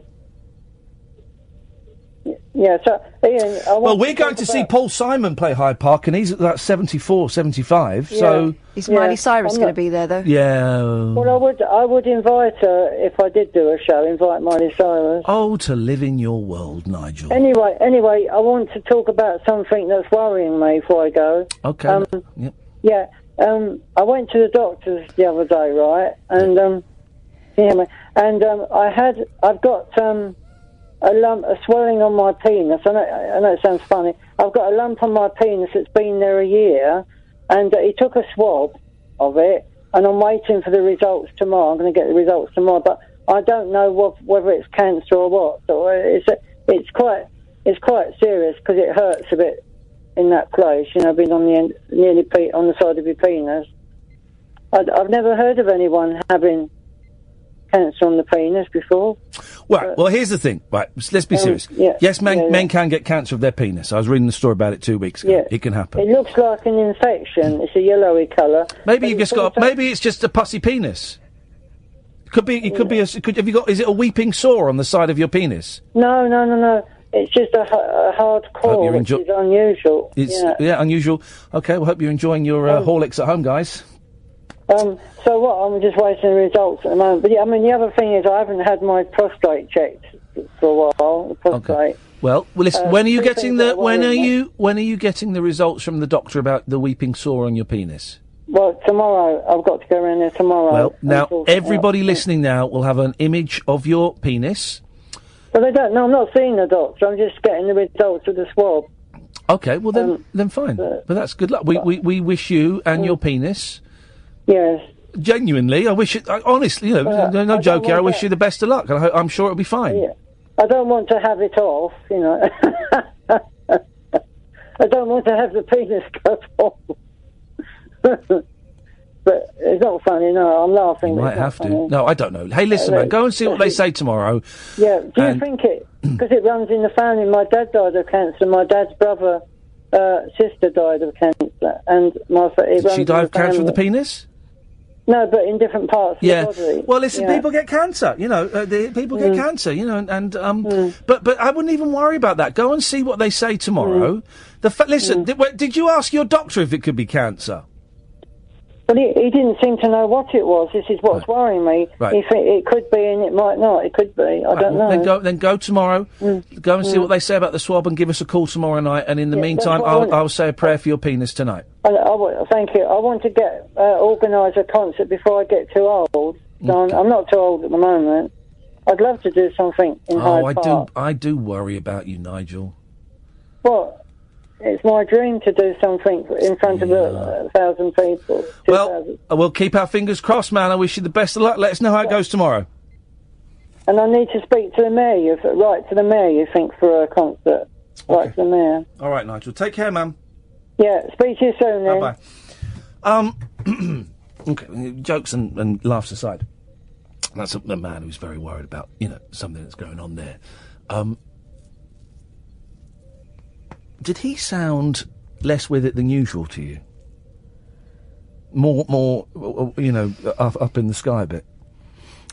Bearing in mind, we spoke to him last week. Yeah, I don't know. To me, I've not spoken to him for 2 or 3 weeks.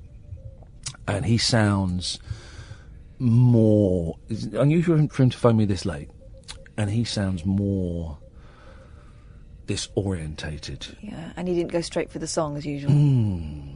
He's obviously worried about what's going on with his dick, and that's fine, that's understandable, and I'm sure the doctor will sort it out, and but of course that's a worry. We're worried about bits of our body falling off. And God, if it's been like that for a year as well. You don't even want to imagine the state of that. But I'm more concerned about the fact that he seemed more confused than normal. More confused. He's 60. And I know we have a laugh with Nigel, and I know we have a laugh at Nigel sometimes, we do, and he kind of sets himself up for that, and that's fine. But I do worry about him. I do worry about what will happen to him when his mum dies, and I do worry about his grasp on reality. And the grasp just seems to be a little bit more tenuous than has been. Maybe he's having an off night, I don't know. But at least he's gone to the doctor. Yeah, exactly. There we go. 0344 499 1000. This is the late night alternative on Talk Radio. Whispering lunar incantations for cross parents, cross dressers. Yeah, did you know this about me? And cross rail workers. Steel and polycarbonate. The late night alternative with Iain Lee. I've got a very poor internet connection. On Talk Radio. 0344 499 1000 is the telephone number if you want to give us a call. The late night alternative and too many guys. You can give us a call anytime you like and talk about absolutely anything you want. And at 1 o'clock you got Paul Rouse coming in. Yeah, if he's managed to stem the bleeding. He's been shaving in the shower. Sorry? Yeah, he's been putting on Twitter. What an idiot. His tattered face. What he's been slashing himself up. Dude, what is he? He's got to be pushing 65 now, that dude. don't start messing around with your shaving routine at that late stage in your life. No. If you've not got your shaving routine worked out by the time you're 24, then you're not someone I want to talk to. Don't experiment and go off-piste. For goodness sakes. Deserves everything he gets, that boy. Everything. Oh, dear. Well, you're lucky I'm holding in the downstairs, because I could let rip right now. I could let rip right now, but I'm too much of a gentleman for that. You've been flipping it! What? If I start tasting that, you're dead. Oh, man. What? It's just natural. It's like raised tents. It's the last taboo, guys. Yeah, we talk about cancer. We talk about mental health. We don't talk about guffs. You're waving it into a double door. Just trying to get some airflow. Let's go to G. Good evening, G. Hello. Yes. I'm struggling now because we just talked about Nigel's penis. Yeah. And I carry on. I wanted to sing to you, and go on then. It kind of doesn't work anymore because we were talking about Nigel's penis. Okay. Thanks very much for calling.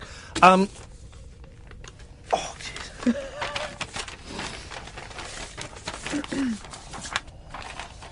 What a show. What a show. So, R. Kelly's a paedophile.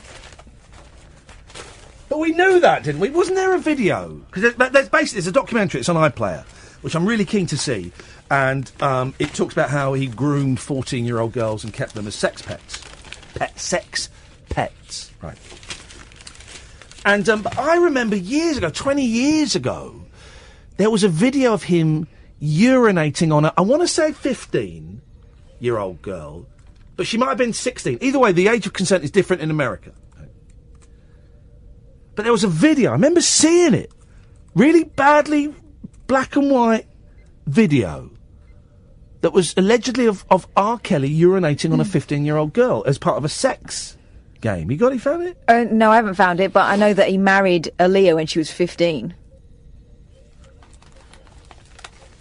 I wonder she was listed as 18 on the marriage certificate, and it was annulled because it was annulled by her parents. Here we go. This... OK, this doesn't quite tell that story about the 14-year-old girl. Singer R. Kelly has been hit by new sexual abuse claims.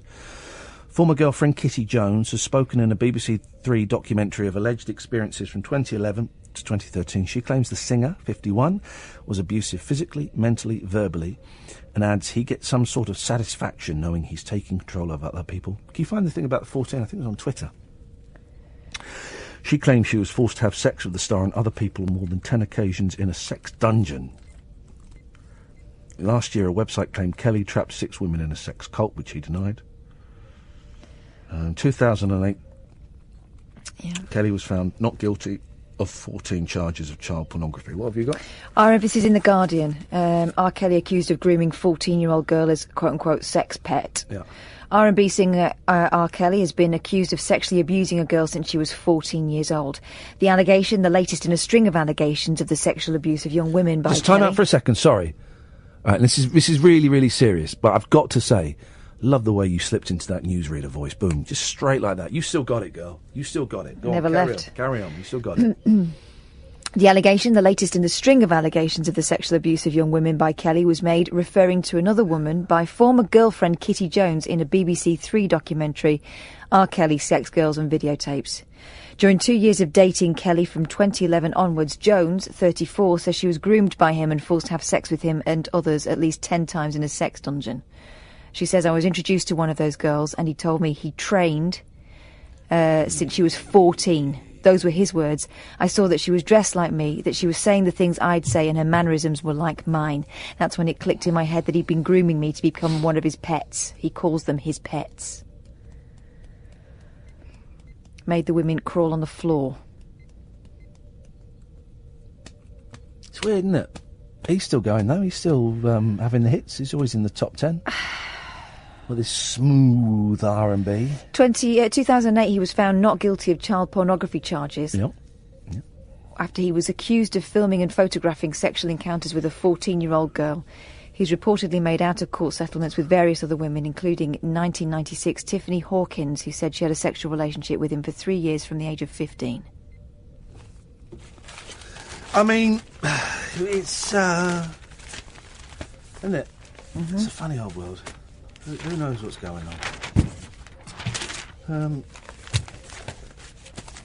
really is a funny old world. What's this story I've written down here? Here we go. Air passengers. This isn't a news story, guys. Come on. Air passengers are paying up to 8,900% more for in-flight food and drink. An investigation found. What investigation? What, someone went on a plane and went, flipping it. You want, what, sorry, you want £7 for a bottle of water? God. That's what it is. Everyone knows you take a bag of sweets and a sandwich and a bottle of water for the flight. If it's a couple of hours, little easy jet, 3-4 hours, you take all that. Or you eat before you get on the plane. Or you eat before you get on. Or, and I've done this, I've thought, I'm on my holidays. I will pay £5 for a cup of tea. Mm-hmm. That's it. You know that. You know that. There was a story here. Look at these idiots. Research confirmed. You just get on a bloody plane. Just how much more expensive onboard refreshments are compared with on the ground. The survey looked at how much passengers would have paid for the same or similar product if they bought them in a supermarket. Well, this is cheating a little bit as well. Ryanair, for example, charges £2.68 for a bottle of San Benedito water on board. Whereas Tesco's own label water costs just 36 pence. It's not even like for like. Right? Ryanair also charges £1.78 for a bar of chocolate that could cost as little as 50p. Where's the £9,000% more? Here we go. Passengers pay £2.30 for a can of Pepsi on board Jet2 compared to the equivalent of just over 37 pence from a multi-pack at a supermarket. Well, you can't sell those individually. And here's the thing, guys. I don't know if you know this, but if you go into, like, pubs and stuff and you ask for a Coke, it's a lot more expensive there than if you go and buy a multi-pack of Panda Pops. I don't know if you knew that. That, like if you go to a restaurant and you order food there, it's more expensive than if you bought a ready meal from Iceland. I don't know if you knew that. Jesus, God, I just want to get... Here's the thing, right? Oh, journalists, these idiots that write this clickbait bollocks online, whoever has written this story, Graham Hiscott, head of business, for God's sakes, man, when your editor phoned you up and said, what have you got today? You should have gone, something about, blooming aeroplanes being more expensive, but everybody knows that. So, do you know what? Great job, Scoop, get it down! I'm not going to turn anything in today, boss. I'm sorry. Oh, for God's sakes. This is how they've got the 9,000% increase. You ready? Tell me. The company that did this survey also said, I mean, this is bollocks, right? This is, excuse my language, this is outrageous. That this is how they've got the 8,900% increase. They also said the airline's £2.70 for a cup of tea. It don't sound bad to me, £2.70 for a cup of tea. Compared with the equivalent of just 3 pence for a single supermarket tea bag. Oh, shut up. An 8,900% difference. Well, here's guess what? If you go to your mum's, you can nick one for free! Flippin' heck! Jeez! What are you supposed to do with that tea bag? Just put it directly in your mouth? Well, if you hang on a minute, if R. Kelly was there, you put that in your mouth. Oh, right, okay. It would be warm. I believe I can fly. Hey, R. Kelly, it's great to stay with you this weekend. I just want... listen, I've just dropped my bags off. It's great. I just wandered around the kitchen. You said, I couldn't find a kettle. And I'm really gasping for a cup of tea. R. Kelly, why are you unzipping your fly?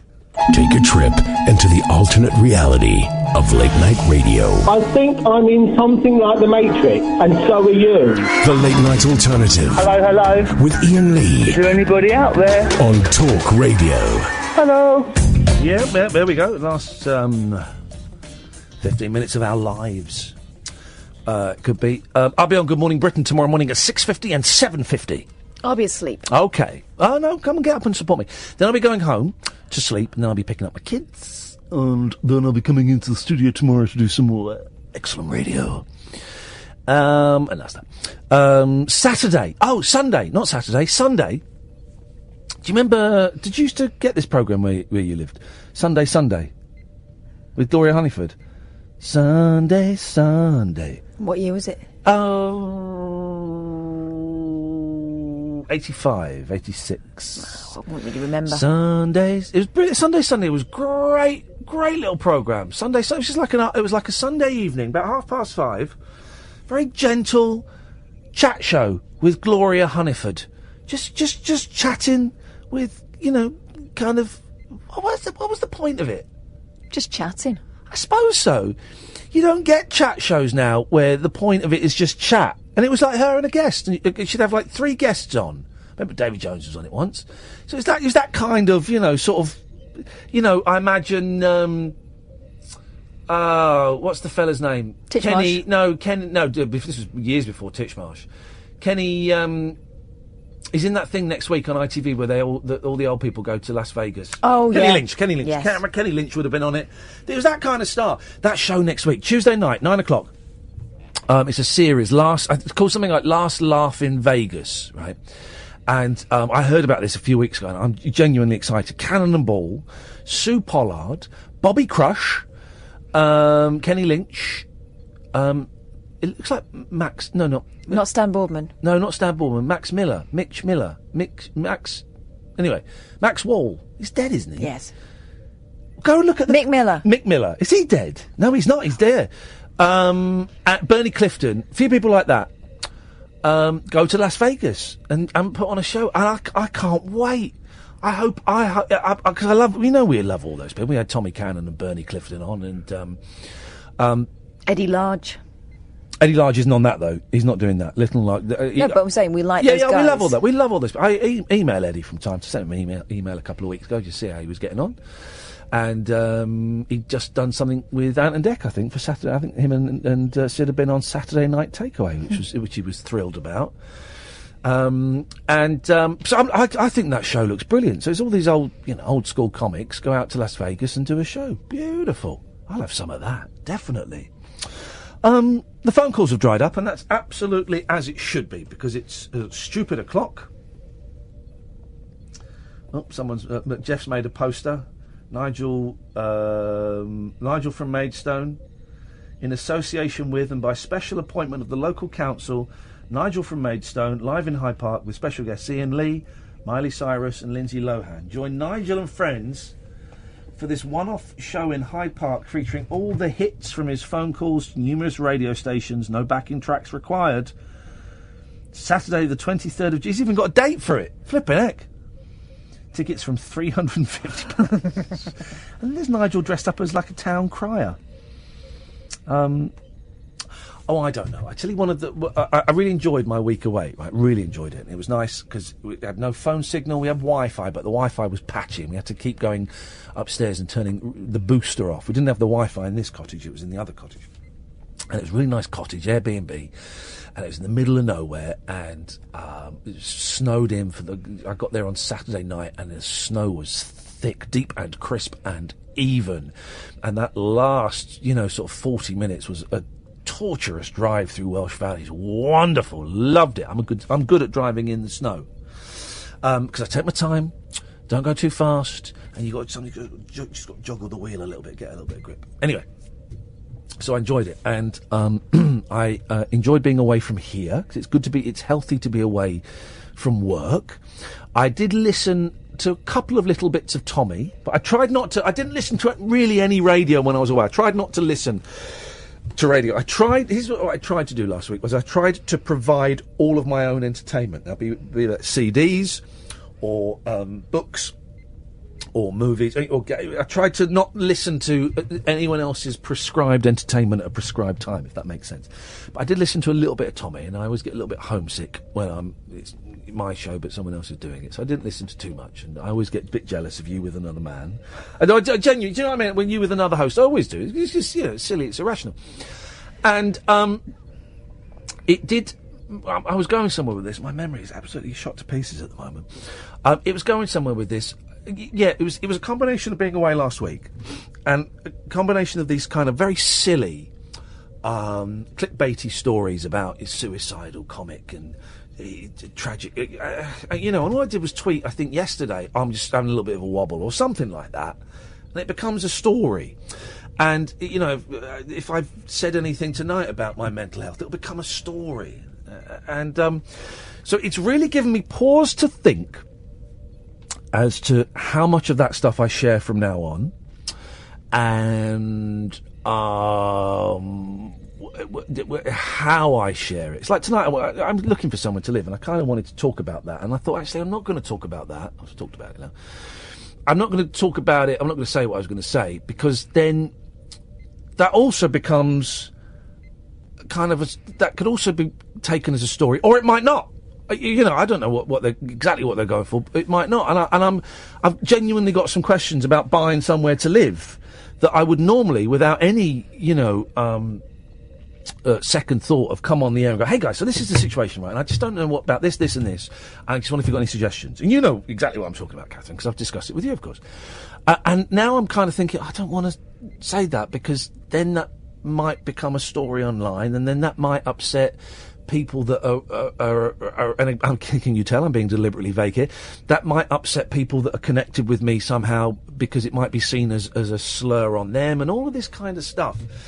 Basically, what I'm saying is I don't quite know how much of myself I'm prepared to give in the show anymore. And then we get calls like that fella earlier on who said, that me talking about depression and suicide and all that stuff helps him. And I know it helps lots of people. Yeah. And part of me thinks... And I think, to a certain extent, you found it helpful as well. Yeah. I don't want to upset people, I don't want to upset people around me. And I can understand why some people around me get upset, if they're being dragged into things that don't directly concern them. And also because the way it gets reported is not accurate. And so conclusions get jumped to. And and huge bits of context get missed out. But then I also have to be aware that this is my life, man, and I should be able to share what I want. And a clickbaity story. I mean, how many people see that clickbaity story? Probably not many. I'm not made in Chelsea or but also people who click on it are always going to be disappointed, because it's never the same thing that's in the headline. Oh, I still get people tweeting saying, "Oh, that tosser, stop banging on about it." Yeah, you stop going on about it. Get all that stuff. So what I'm saying is, guys, this.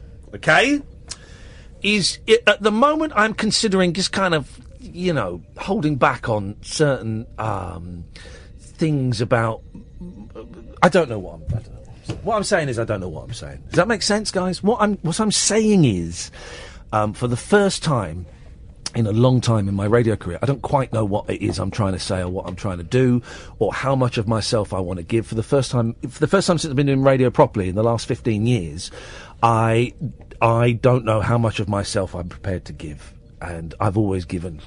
Yeah, you feel like you've got to self-edit all the time. I feel like I've got to self-edit, and that sucks, man. That sucks. And I just need to get my head around. I just need to get my head around it a little bit. Is what I'm saying. But that week away was great, was it? Oh, man, it was awesome. It's awesome. Airbnb's incredible, isn't it? And it's a really nice guy. Oh, so in this, I don't think I said this. So we got this cottage, and I rented it, and I told a couple of mates, I've got this cottage for these dates. If you want to come along, you're welcome. If you don't, I'm going to be there. And one came for a weekend, and one came for most of it, and I was on my own for the last couple of days. And this cottage was about 3 miles away from this tiny, tiny little village, right? Tiny village, but it had 3 pubs in it. But it's a tiny village, a beautiful village. And I went down to the cafe every day, which was also the post office, and great. And on the Thursday, me and my friend Simon said, well, let's go down to the pub and go and have dinner there. We've been told it's quite good. So we went down, right? And the guy that we were renting the cottage from said, go down to the pub one night, absolutely empty. There'll be no one there. You know, Friday, Saturday, you get a few locals in, but honestly, if you go there on a Wednesday or a Thursday, you'll get 5 people in there maximum. Oh, brilliant! All right, wicked. We'll go and do that. So when is he phoned up to say his pizza's arrived? Put him straight through. So went down there on a Thursday, walked in, screams. It was full of 17-year-old girls who just finished their A-levels, and they screamed as I walked in, and then were trying to get selfies of me without me knowing they were getting selfies. Stephen? Hello, Ian. How you doing? Yeah, I'm fine, thanks, man. Has your pizza turned up? Just arrived now. That's all absolutely fantastic. The best I could ever ask for. Are you You're a star. Okay, well, enjoy it, and I hope life picks up for you, man. It will do. It will do, man. After this, once I start this, it will all go upwards and onwards. Nice one, man. Well, I hope it's all right, brother. Take care of yourself, yeah? You too, brother. All right, you take care. Ta-ta. Bye-bye. There we go. All right, go, Paul, come in.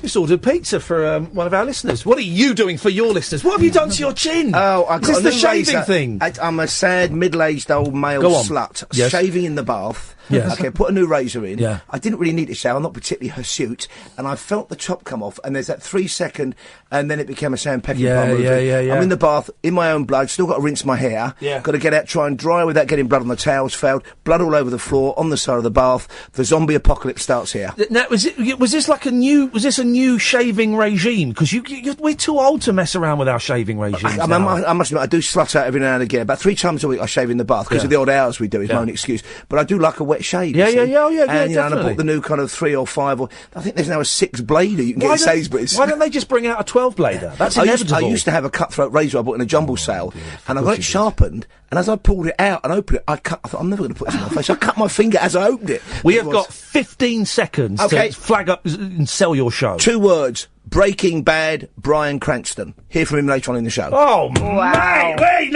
he knows how to do his stuff, does Paul Ross. Catherine, thank you very much indeed. Paul Ross will be on after 1 o'clock. I shall be back tonight at 10. Until then, from us, ta-ta.